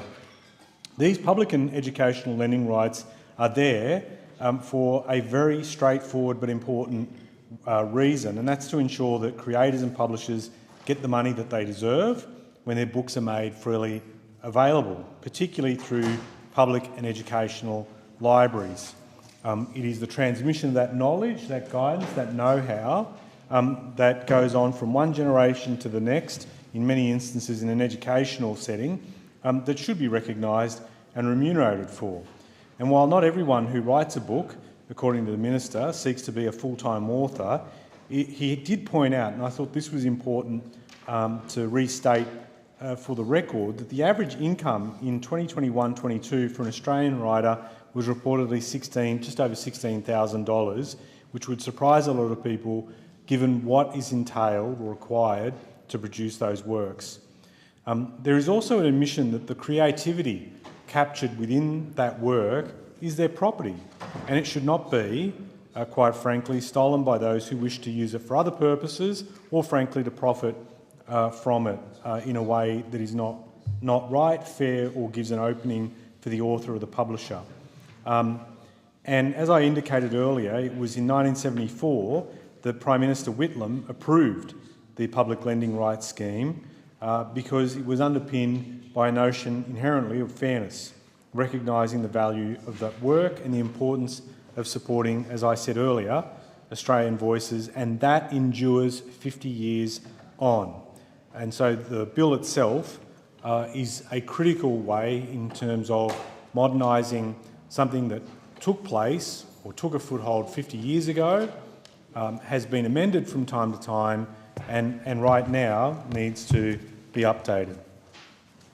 But there are, as people would be aware, threats. There are threats to the ability of authors and publishers to be able to earn what is owed to them and that their work be respected. The principal threat comes in the form of artificial intelligence. Some of the biggest models on the planet require data and huge amounts of it processed regularly to be able to refine and improve the operation of those models. That means soaking up data from wherever it may sit. And in some cases, it would involve taking up the works of creators and being able to churn that through their systems. There is rightly an objection to the way in which that may occur. If that occurs without remuneration, that is fundamentally wrong. It is theft. There should be a mechanism for the remuneration of authors, for creators, for their work if it's used to train an AI model. The view of particularly those developing the models is that that is too much to ask for, and that is a ridiculous proposition. The reality is these models have had huge amounts of money, billions of dollars poured into their development, and they will ultimately create a reward, a profit for the developers of those models. From my point of view, and certainly from the point of view of many in the public, the work of authors, creators, publishers should be properly, fairly remunerated. This is a commercial transaction, and the work and the hard work that had been put together by creatives should rightly be paid for. And it's important to note, some of the creators may not even be aware their works are being utilised to train AI models, which is something that we should be alert to. The Copyright Act in its current form in this country does not yet contain provisions specifically addressing AI-generated content. And understandably, artists, creatives want the government, want the Parliament to be able to ensure that they are properly remunerated and protected from some of the changes that have been sought by US tech to dilute the Copyright Act in this country to allow them to access those works. That should not happen. It is not right, it is not fair that that occur. They should also not be allowed, big tech, to get away with the argument that allowing access to copyright material, or in particular remunerating it, will stifle economic growth and innovation. This is wrong. It is a red herring of an argument. Those models that are being developed by those firms pay every step of the way. The people that run those companies are very well remunerated. The employees that help develop those models are remunerated as well, both in salary and in shares. They will become wealthy people. They have got their slice. They cannot say that they should do better by taking money off authors, creatives, publishers, and arguing that by being forced to pay, that innovation will be stifled. As I said, this is a completely false argument and should not be allowed to stand. They should pay their way. And also recognise that if compensation is good for them, it's good for authors as well. The other thing is too that AI-generated content can be produced at speed and scale that's not comparable to the output of human creatives. Genuine creative work will often require significant human time investment, and that should be recognised in any future deal. This is but one. This is a pinprick, one argument that is now being enlivened as a result of the rapid uptake of generative AI. Parliaments, governments world over are being challenged by the ways in which AI is starting to impose itself on societies. We cannot afford to have a hands-off approach to a technology that will touch every part of our lives. There should be a unified, clear set of guardrails that governs the way AI is used in societies. For anyone who thinks that the general public is permissive of the widespread use of AI is woefully mistaken. Australians are genuinely concerned about the impact of artificial intelligence. They do not believe it is a free-for-all. They do believe there should be guardrails. And also, no one believes that there is a choice between regulation and innovation, that they cannot exist together. As I often remark, anyone who takes a medicine at a time when they are ill does so and puts great trust and faith in that medicine. They have not tested it themselves. They have hoped that somewhere along the line that medicine will be safe to take and use. That is because there has been a very thorough, strong, complete regulatory framework that has guided the development of that medicine. And yet we continue to have remarkable breakthroughs in medical sciences in spite of the fact that a heavy regulatory framework exists. People are seriously concerned about what AI will do to them. In Australia, nearly 75% of people believe even when they use AI, it still poses a threat. In the American context, polling has shown 77% of Americans think AI is not a force for good. It means we have a responsibility as a parliament to be across this issue, to prepare the country for this issue and the threats that are posed, and in doing so, not to be framed as Luddites, but to do what we're meant to do for the Australian public, which is identify risk, mitigate risk, build confidence, get the most out of new technology when it delivers for us. And importantly, and I end on this point, where the technology works for us, not the other way round. That is critical. Thank you. I call the member for Boothby. Thank you, Deputy Speaker. Libraries are the beating hearts of our communities. They are a crucial education resource for children and families, particularly those from low socioeconomic backgrounds who would otherwise not have access to such a wide range of reading. In this way, libraries are a vital component of our educational landscape. Where children have free access to the shelves of a library, we know that they have improved rates of literacy. And who can really argue against free access to books? Who can really argue against children reading more? Something as simple as a library card can literally change a person's life. But behind the free access to knowledge, we are obligated to compensate those who produce this knowledge. Writers, authors, publishers.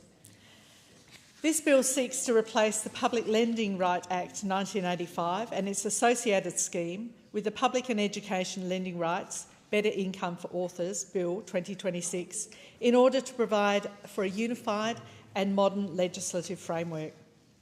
In 1974, Prime Minister Gough Whitlam introduced a public lending scheme. His goal was to encourage broader reading in the Australian community, elevate Australian voices and stories, all while ensuring that authors, publishers and illustrators were paid fairly and equitably. Because Australia has some of the best writers in the world, from Alexis Wright, one of our leading Indigenous voices, to J.M. Coetzee, an Australian Nobel Prize winner in literature.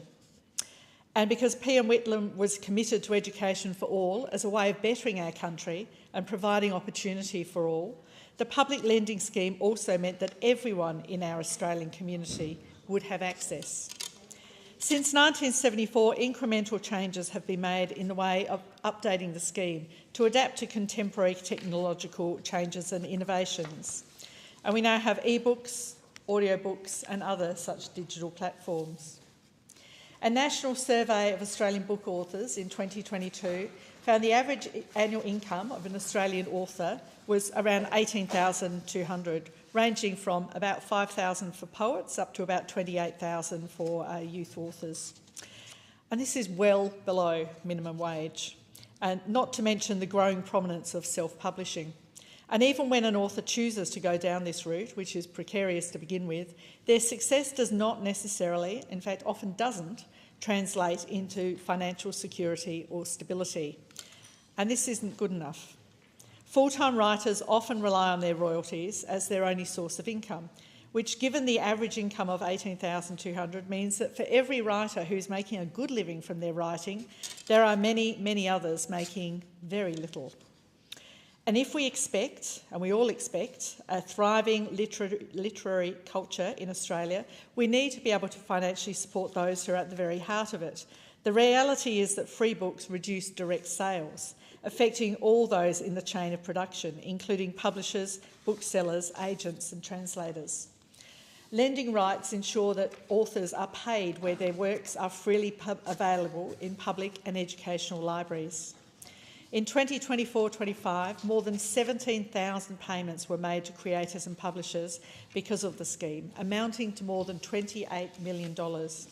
In other words, it is this scheme which has allowed writers to thrive and good stories to be shared. It enables writers to be paid as they should be for their work, their ideas, their time and their IP. This bill consolidates the education lending right and the public lending right into a single legislative framework. The education lending right scheme is in fact not currently enshrined in legislation. It adopts many of the features and definitions of the existing legislation while taking into account changes to the way Australians today read. We will modernise and streamline lending rights governance and administration, including the creation of a new Public and Educational Lending Rights Committee. An associated bill, the Public and Education Lending Rights Better Income for Authors Consequential Amendments and Transitional Provisions Bill 2026, will ensure that the old and new schemes are cohesive and consistent. This bill is part of the Albanese Labor Government's National Cultural Policy, Revive. Revive seeks to not only support Australian writers and literature, it seeks to protect this invaluable part of our national culture and heritage. Under Revive, we aim to modernise lending rights that reflect the rapid changes in the way we all read, changes that align, for example, with the developments in new digital formats, ebooks and audiobooks. Writers deserve to be compensated for their hard work, for the hours they spend whittling away in the creation of their stories, stories which speak to the times and will stand the test of time. And that is why the Albanese Labor Government has also invested in Creative Australia, providing grants and funding for authors who are in the midst of creating a new work. This funding is essential. It gives writers the breathing space to write, time to write, and financial stability. It recognises the value of what they do and the value of their creativity, and it enables them to continue their work, writing Australian stories, Australian non-fiction, Australian voices. In fact, in the 26-27 budget, Creative Australia will receive an increase of $14.7 million in funding, from $311.8 million to $326.5 million. At its core, this legislation is about recognising the value of Australian stories and the people who create them. One thing I've noticed from visiting schools across Boothby is that books still matter deeply to young people, and you see it in the questions that they ask.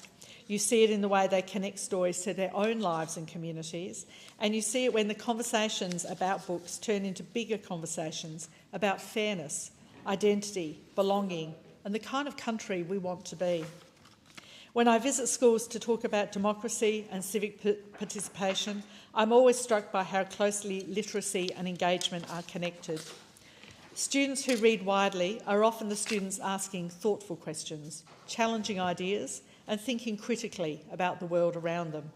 And that matters, particularly at a time when misinformation and division can spread so quickly online. Reading is not just about literacy, it's also about participation. It's about helping young people understand different perspectives, think critically and engage confidently in public life. And these skills do not appear by accident.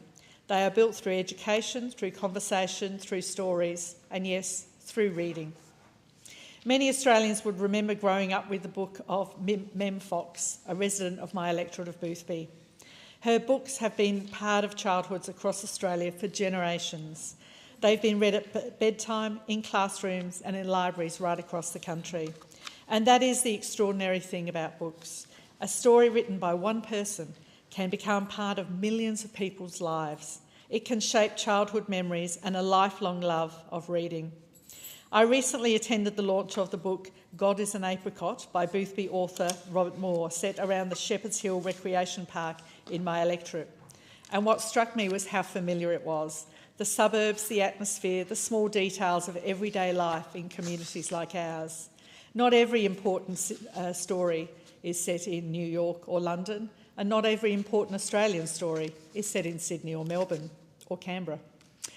Some are set in suburbs like ours, around beaches, sporting clubs, parks, schools and shopping strips. People in Boothby would recognise immediately, and these stories matter too. Over the past few years, I've also had the opportunity to attend local book launches and literary events celebrating South Australian authors and storytellers, including Lainey Anderson, Mercedes Mercier, Jennifer Dunbar Mackenzie and Daniel O'Neill. And I particularly want to acknowledge Becky Lucas and Mike Lucas from Shakespeare's Books in Blackwood and Charmaine Power from Mostly Books in Mitcham, two independent booksellers in my electorate who have built a genuine community around books and reading and who support our local authors. Because books are not just about publishing, they're also about community. Places like Mitcham Library, Tiwukamanku Library, Marion Library and Holdfast Bay Community Centre Library are not simply places to borrow books. They are places where children discover reading, where older Australians stay connected to their communities, and where people can access stories, learning, information and ideas, regardless of their background or income. Libraries are one of the best things we have. They are welcoming places, equalising places, places of learning and connection. In a past life, when I worked in local government, I had libraries in my portfolio, and they were always some of the most popular services that we provided to the local community. Libraries are places to come together, places to find out information, places to learn, places to find an amusing or entertaining book, and a place to just sit and relax. This legislation is not about choosing between libraries and authors. We need both. Public libraries are an essential part of community life and should remain free and accessible, but creators should not be invisible within that system. This bill streamlines and modernises Australia's public and educational lending rights framework to ensure authors are fairly recognised when their works are held in libraries and educational institutions. It's a practical legislation, but it reflects something much bigger about what we value as a country, because governments make choices about what matters. And this bill says Australian stories matter, literacy matters, creative work matters, artwork, writing is real work and should be paid. People often see the finished product sitting on a shelf, but they do not see the years of work behind it, the research, the editing, the rewriting and the uncertainty. For many Australian writers, writing is done alongside other jobs, family responsibilities and everyday life.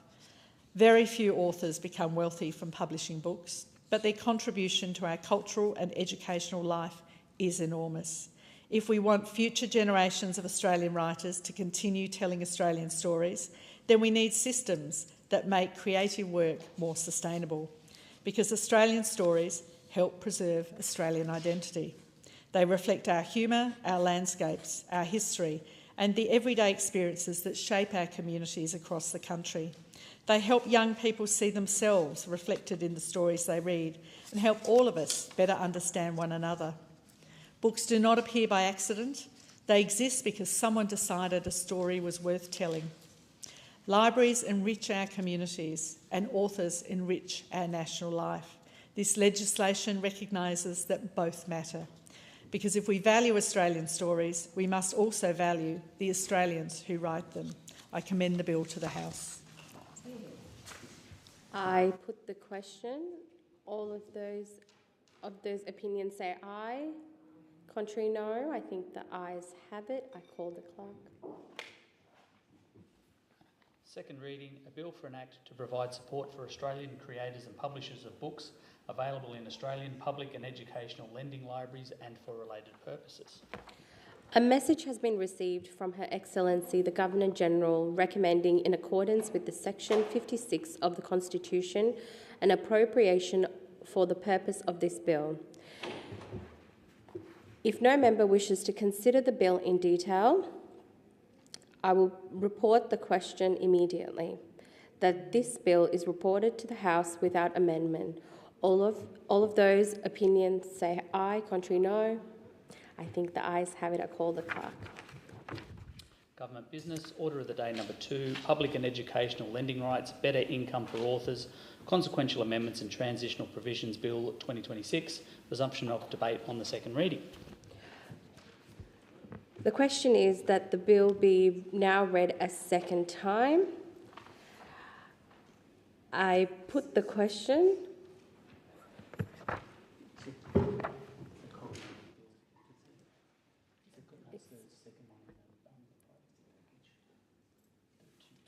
Two bills. Yes. I put the question. All of those opinions say aye. Contrary, no. I think the ayes have it. I call the clerk. Second reading, a bill for an act to deal with consequential and transitional matters arising from the enactment of the Public and Educational Lending Rights, Better Income for Authors Act 2026 and for related purposes. If no member wishes to consider the bill in detail, I will put the report question immediately, that this bill is reported to the House without amendments. All of those opinions say aye. Contrary, no. I think the ayes have it. I will call the clerk. Government Business Order of the Day number 3, Secrecy Provisions Amendment, Repealing Offences Bill 2026, resumption of debate on the second reading. The question is that this bill be now read.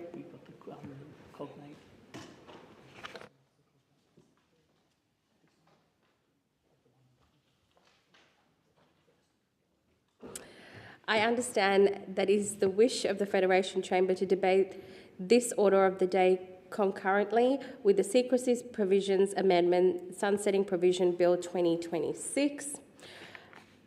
If there is no objections, I put the question. All of those say aye. There's no objection. There's no objections. Okay, now next page. The question is that the bill be now read a second time. I call the member for Maribyrnong. Thank you, Deputy Speaker.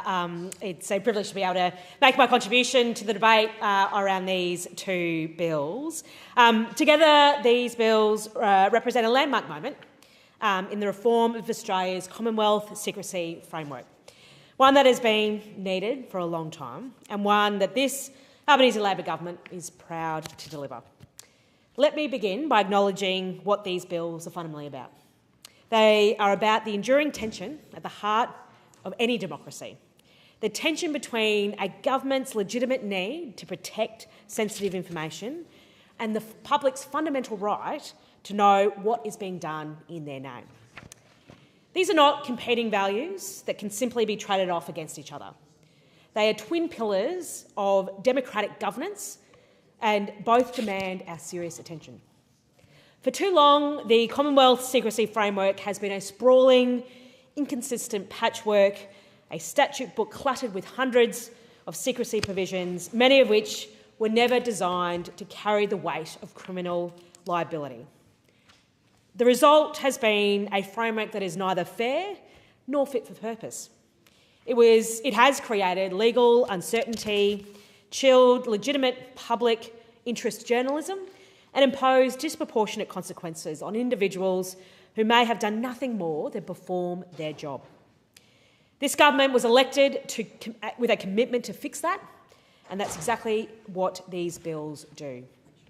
The Secrecy Provisions Amendment, Repealing Offences Bill, is the centrepiece of this reform. It delivers comprehensively on our commitment to implement the recommendations of the 2023 Review of Secrecy Provisions conducted by the Attorney-General's Department, as well as the government's response to the Independent National Security Legislation Monitor's 2024 Review of Secrecy Offences under Part 5.6 of the Criminal Code. The scale of change is significant. The bill will remove criminal liability from more than 300 provisions, representing more than a third of all Commonwealth secrecy provisions. The 2023 review identified 168 provisions that no longer required criminal liability. This bill goes further, almost doubling that number. No more tinkering around the edges. This is serious, evidence-based law reform. What does this mean in practice?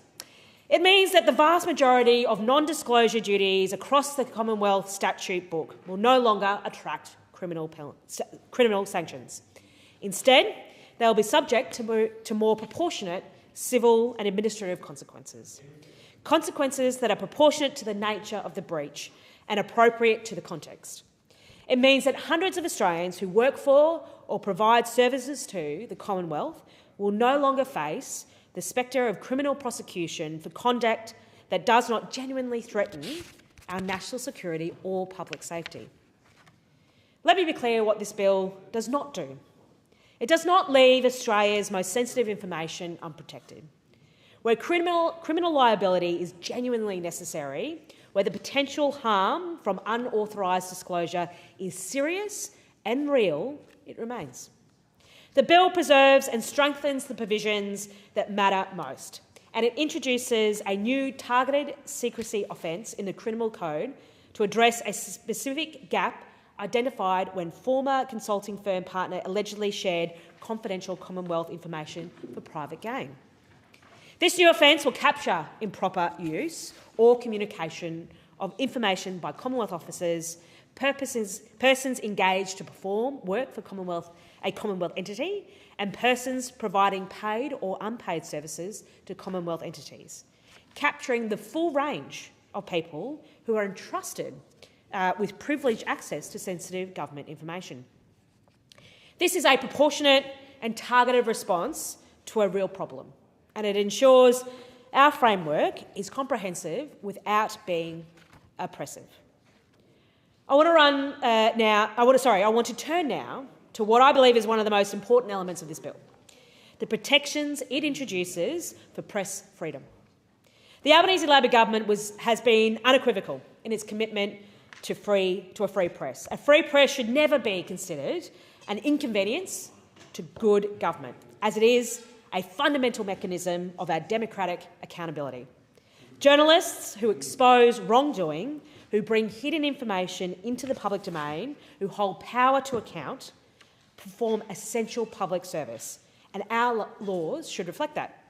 Under this bill, the Attorney-General will be required to consent before a journalist or an administrative staff member of a news reporting organisation can be prosecuted for a secrecy offence. This is an important additional safeguard. It does not prevent legitimate prosecutions. It does not allow the Attorney-General to initiate prosecutions. What it does is ensure that before any prosecution of a journalist proceeds, there is proper scrutiny at the highest level, scrutiny that complements the existing requirement that any prosecution must be in the public interest. This is exactly the kind of check that a mature democracy should have in place. The bill also implements important recommendations of the INSLM's secrecy review. These amendments will repeal the proper place of custody offences that are no longer required, ensure that the classification of information under the Protective Security Policy Framework does not form an element of any secrecy offences, a matter of significant legal clarity. They'll ensure the harm threshold for certain offences is unambiguous and material, and strengthen protections for non-officials by increasing the threshold for criminal liability, reducing penalties and repealing the offence for merely dealing with information. These adjustments go to the heart of ensuring our secrecy laws are proportionate, consistent with the rule of law and respectful of individual rights. I also want to acknowledge the Secrecy Provision Amendment Sunsetting Provision Bill, the companion piece before us today. Section 122.4 of the Criminal Code currently makes it an offence for a Commonwealth officer or person engaged to perform work for a Commonwealth entity to communicate information in breach of a duty arising elsewhere in Commonwealth law. Without the Sunsetting Provision Bill, that section would lapse before Parliament has had the chance to fully consider the broader reforms in the Repealing Offences Bill. This is sensible, responsible legislative management. The limited extension to 29 December 2026 ensures there is no gap in protections for sensitive Commonwealth information while Parliament does its job properly. It would be neither prudent nor responsible to allow Section 122.4 to sunset prematurely. This bill ensures that does not happen while making clear the extension is interim. Parliament's task is to pass the Repealing Offences Bill and complete the reform. I'm confident we will be able to do exactly that. I want to close by reflecting briefly on what these reforms say about how we think about law in this country. Laws should not simply exist because they have always existed. Laws, they should not be justified.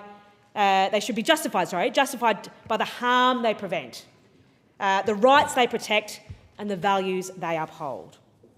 For too long, too many of our secrecy provisions have failed that test. They are relics of a different era, carrying criminal consequences that are disproportionate, inconsistent, and in many cases simply unnecessary. This government has done the hard work of reviewing those provisions carefully, consulting broadly, and bringing forward legislation that reflects both the seriousness of protecting genuinely sensitive information and the importance of transparency and accountability in a democracy. That is what good government looks like. That is what Australians deserve, and I commend both bills to the House. I call the member for Fisher. Thanks, Madam Deputy Speaker. These bills deal with an issue that sits right at the heart of responsible government and democratic accountability in this country. They are about how we protect sensitive information, uphold national security, preserve public trust and maintain confidence in our institutions. But they're also about ensuring governments remain accountable, transparent and respectful of democratic freedoms, including freedom of the press. In the modern world, information is power. Governments hold enormous amounts of personal, commercial and national security information. Australians rightly expect that that information is to be protected, responsibly and securely. At the same time, Australians also rightly expect governments to be accountable and not hide behind secrecy unnecessarily. And the challenge for this Parliament, Madam Deputy Speaker, is striking the right balance, especially under this Labor government, between those competing responsibilities. Now, secrecy laws are not always the most headline-grabbing pieces of legislation debated in this chamber, but they are incredibly important to the functioning of good government and public confidence in our institutions. Because when governments fail to protect sensitive information, confidence in our institutions begins to erode. And when confidence in institutions erode, democracy itself is weakened. But equally, excessive secrecy can also damage democracy if governments over-classify information or over-criminalise disclosure. That's why these reforms matter and why they deserve the careful scrutiny of this place. The government says these bills are intended to modernise and simplify the Commonwealth secrecy framework. And to be fair, there is truth in that assessment. Over many decades, secrecy offences developed across the Commonwealth statute book in an inconsistent and fragmented way. Different governments introduced different provisions at different times, often for very different purposes. The result has been a framework that became increasingly complex, patchwork, inconsistent, and in some areas just simply outdated. The government proposes removing criminal liability from more than 300 secrecy provisions across Commonwealth legislation. That's not a small administrative tidy-up.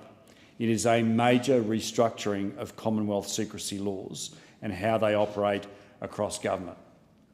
Because of that, this Parliament has a responsibility to scrutinise these reforms carefully and responsibly.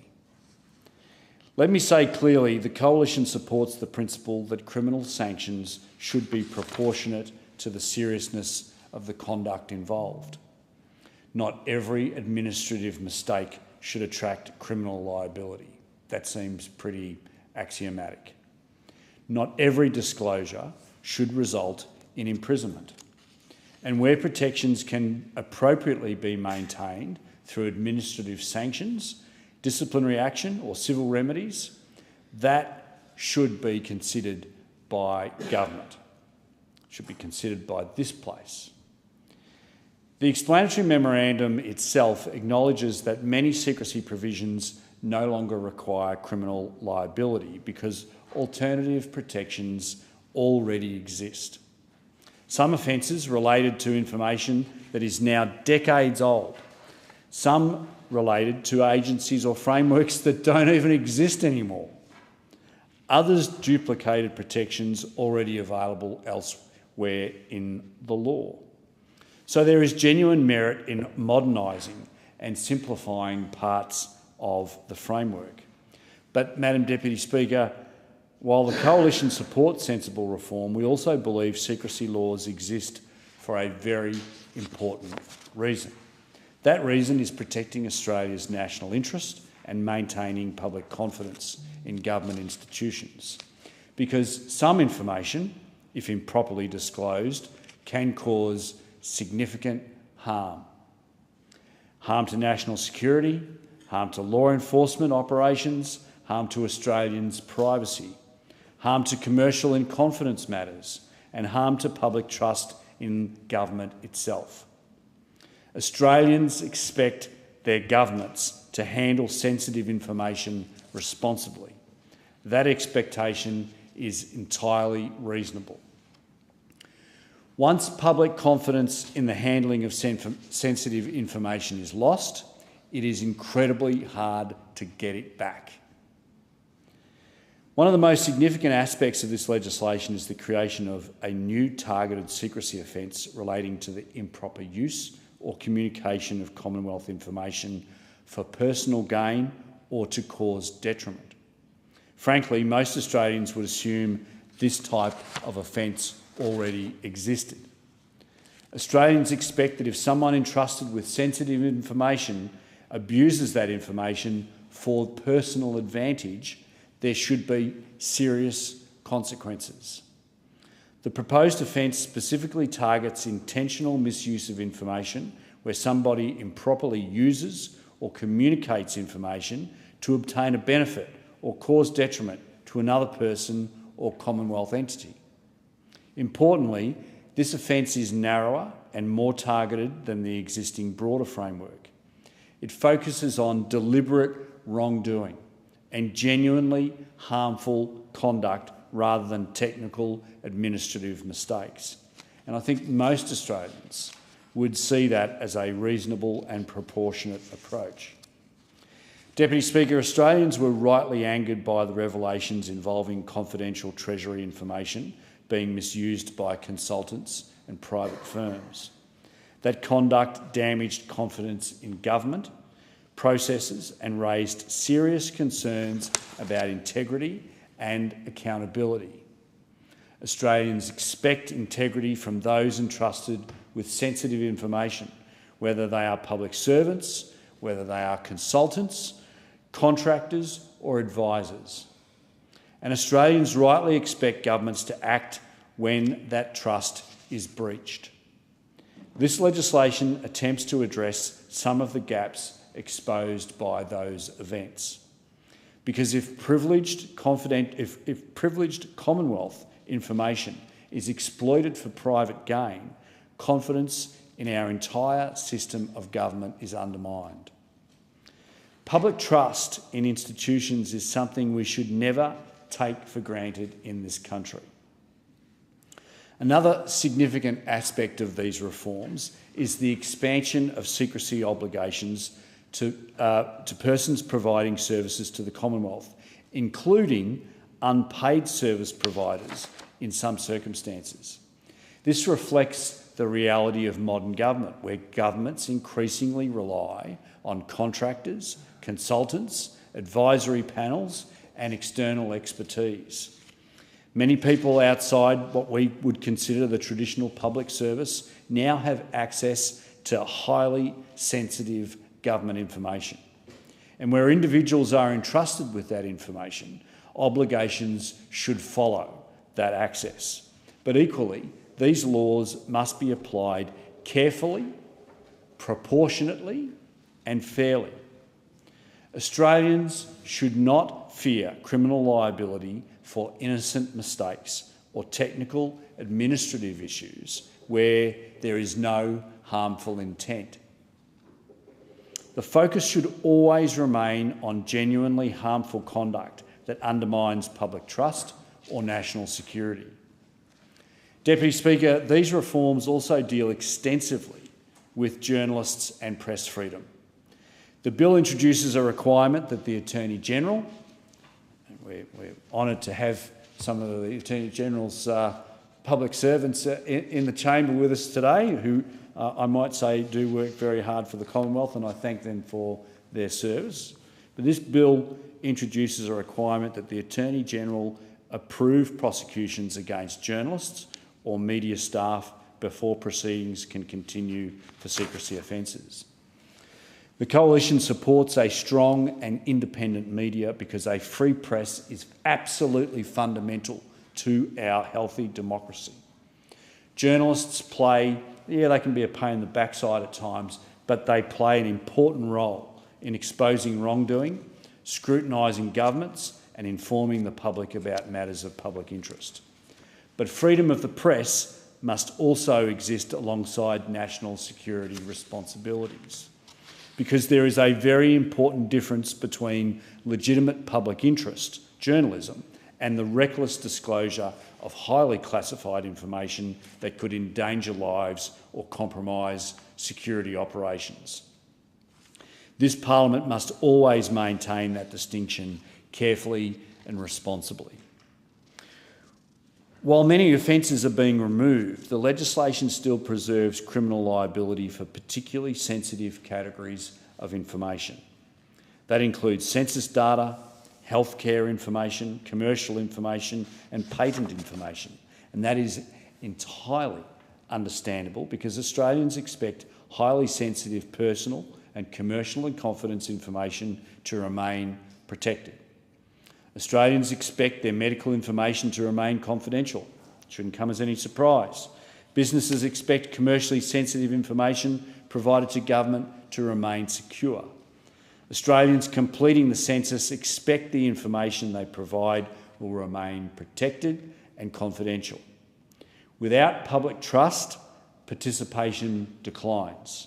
And without participation, governments lose access to reliable information needed for policy making and service delivery.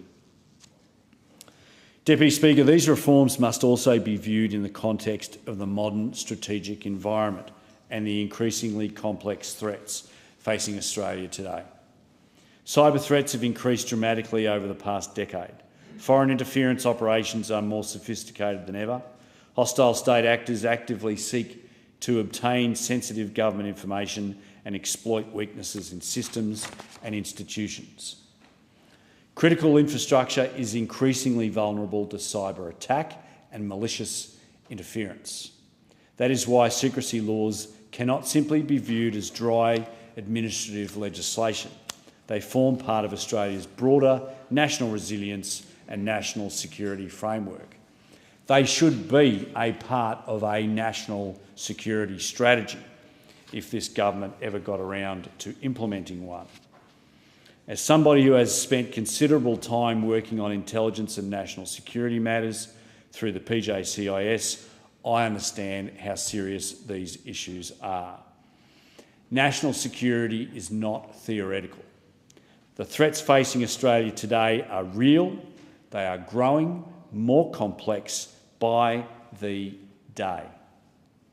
More than 103,000 Australians have died under the service of this country, wearing our uniform with our flag on their left shoulder. We honour their sacrifice by ensuring this Parliament takes Australia's national security responsibilities seriously. Deputy Speaker, one thing the Coalition will always stand for is proportionality and balance. We believe governments must have the powers necessary to protect Australia and protect Australians.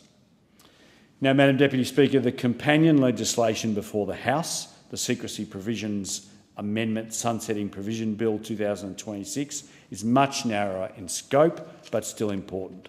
Its purpose is to extend the operation of certain secrecy offences for a further 6 months until 29 December 2026, while broader reforms are being implemented. Effectively, it acts as a transitional measure designed to prevent legal gaps or unintended consequences during this transitionary phase. Transitional arrangements are sometimes necessary in complex legislative reform, but Australians are entitled to ask why temporary extensions continue to be required instead of finalising a permanent framework more quickly. Good governance requires certainty, clarity and confidence in the law. Government should always aim to finalise permanent frameworks wherever possible as reasonably quickly as possible. These bills raise important questions about secrecy, transparency, accountability and national security in modern Australia. They are not simple questions and there are no perfect answers. I call the member for Moore. Thank you, Deputy Speaker. I rise in support of the Secrecy Provisions Amendment repealing Offences Bill 2026. This is not the sort of bill that is likely to dominate the evening news. It is, however, the sort of bill that matters if we want Commonwealth law to be clear, proportionate, and capable of being understood by the people who have to comply with it. And that is not always the most glamorous work in Parliament, but it is important work. The Commonwealth secrecy framework has become too complex, too scattered, and in some places too blunt. The Attorney-General's Department identified that more than 860 secrecy-related provisions across Commonwealth law, 295 non-disclosure duties, 569 specific offences and 11 general offences in the Criminal Code. That is a lot of secrecy law. Some of it is necessary. Some of it protects national security, sensitive personal information, commercial information, health information and the integrity of Commonwealth decision-making. But some of it is outdated. Some of it is duplicated. Some of it has not been reviewed properly for years. And some of it imposes criminal liability in circumstances where criminal law is not the right tool. And that is the problem this bill seeks to address. At the centre of the current framework is Section 122.4 of the Criminal Code. Section 122.4 makes an offence for a Commonwealth officer or a person engaged to perform work for a Commonwealth entity to communicate information in breach of a duty arising under another Commonwealth law. That provision was never intended to be permanent. It was intended to operate while those non-disclosure duties were reviewed and a more settled framework was developed. In plain terms, it was a temporary fix. And as any electrician will tell you, temporary fixes have a habit of becoming permanent if nobody comes back to do the job properly. But that's not a criticism of temporary fixes. Sometimes you need them. But it does come to a point when you should stop pretending that a cable tie is part of the design. And this bill is part of doing the job properly. The Australian Law Reform Commission identified the issue in its 2010 report, Secrecy Laws and Open Government in Australia. The principle was straightforward. Criminal sanctions should be reserved for conduct that warrants criminal punishment. Where civil, administrative or contractual remedies are sufficient, the criminal law should not be used just because it happens to be available. That is a sensible principle. It's not soft on wrongdoing and it's not anti-secrecy. It simply recognises that criminal law is the sharpest instrument available to the state and it should be used with some care. The first major change by this bill is the replacement of Section 122.4 with a new targeted general secrecy offence. Under the existing approach, criminal liability can be enlivened by a breach of a non-disclosure duty, even where there is no real consideration of intent, harm, or whether the conduct is the sort of thing that should be criminalised. The new offence is more focused. It captures people who use or communicate Commonwealth information with the intention of obtaining benefit for themselves or for someone else, or causing detriment to a Commonwealth entity or another person where a reasonable person would conclude that the conduct was improper. That is a better test. It targets the person who misuses confidential government information for advantage. It captures the sort of conduct alleged in the PricewaterhouseCoopers tax scandal, confidential Commonwealth information being used to help private clients avoid their obligations. That is the kind of conduct that should attract serious consequences. But it does not treat every mistake, every misjudgment, or every technical breach as though it belongs in criminal courts. And that distinction matters, because most people who deal with Commonwealth information are not trying to game the system. They are public servants, contractors, advisors and officials trying to navigate a complex set of rules. And they should be held to proper standards. They should be subject to discipline when they breach their duties. They should face consequences when they do the wrong thing. But the consequence should fit the conduct. This bill keeps non-disclosure duties in place. It keeps civil remedies. It keeps administrative consequences. It keeps the capacity to protect genuinely sensitive information. What changes is the criminal liability reserved for the conduct that properly warrants it. And that is not radical, it is basic proportionality. The second major change that this bill repeals or removes the criminal liability from more than 300 Commonwealth secrecy provisions. Some of these provisions are simply no longer needed. Some relate to schemes that have long since passed into history. Others deal with information where civil or administrative consequences are sufficient. But there is a certain charm, I suppose, in preserving secrecy obligations for institutions that no longer exist.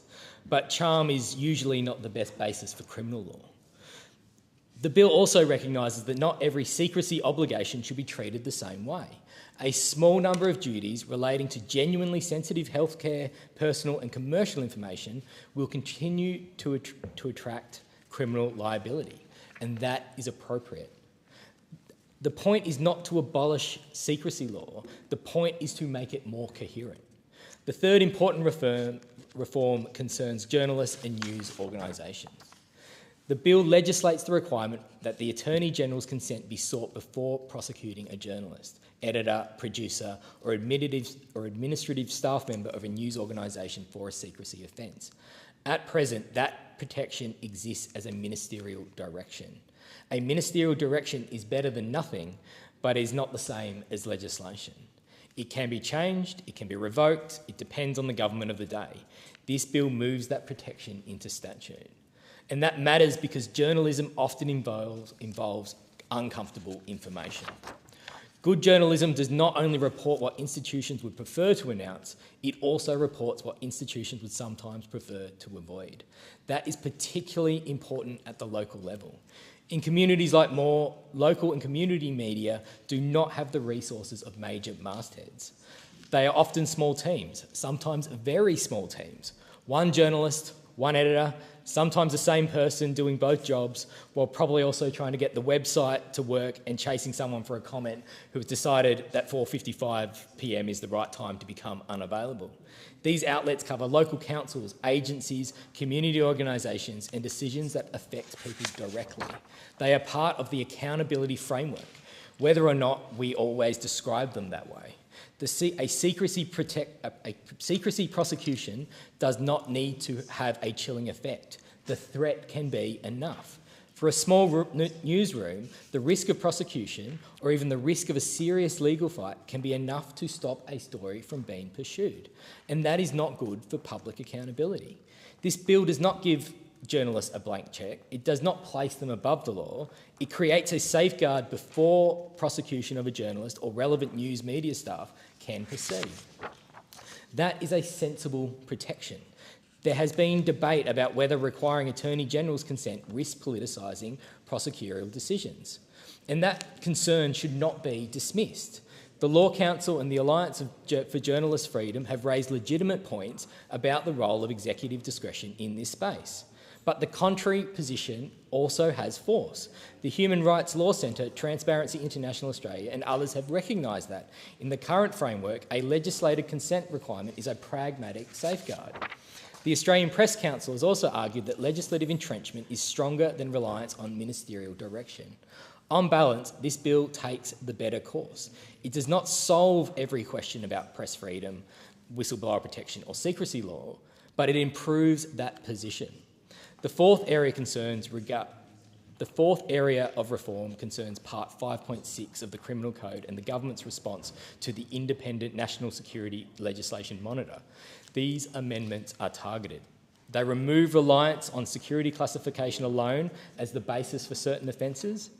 That is important because a classification label should not by itself do all the work required for criminal law.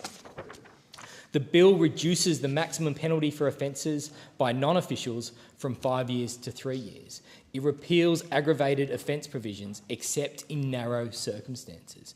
It requires the Attorney-General's consent for prosecutions regardless of whether proceedings are committal or summary process. These are not headline-grabbing amendments.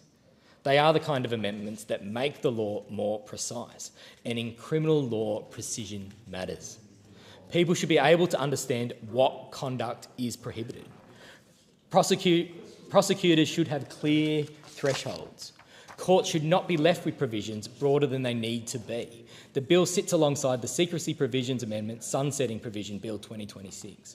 That bill extends the sunset date before section 122.4 from the 29th of June 2026 to the 29th of December 2026. That is a short extension. It allows the Parliament to consider the broader reforms before the existing provision sunsets. That is sensible. There is no point pulling down the temporary structure before the permanent one is ready.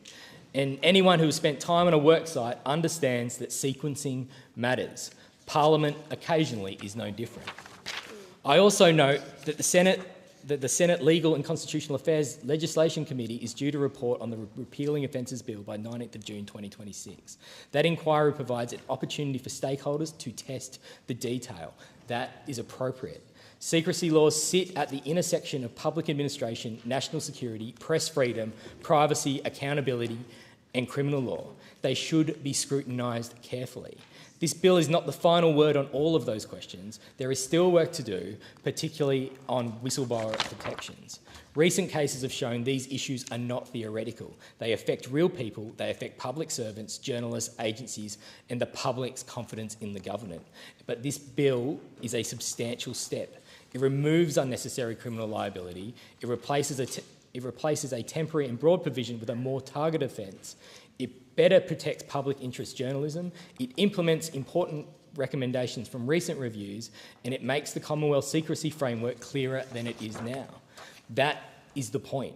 Government needs secrecy in some circumstances, and nobody seriously disputes that. There will always be information that must be protected. National security information, intelligence information, personal medical information, sensitive commercial information, and material given to the government on a confidential basis. But secrecy laws should not be broader than necessary. They should not be scattered across the statute book in a way that makes compliance harder. And they should not use criminal liability where other remedies are sufficient.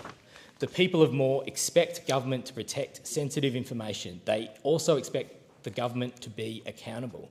Those expectations are not inconsistent. A mature legal framework should be able to do both. This bill moves us closer to that position. It is careful, it is practical, it is overdue. I commend the bill to the House. Now, since it's 1:30, the Federation Chamber is suspended until 4 p.m. later on today.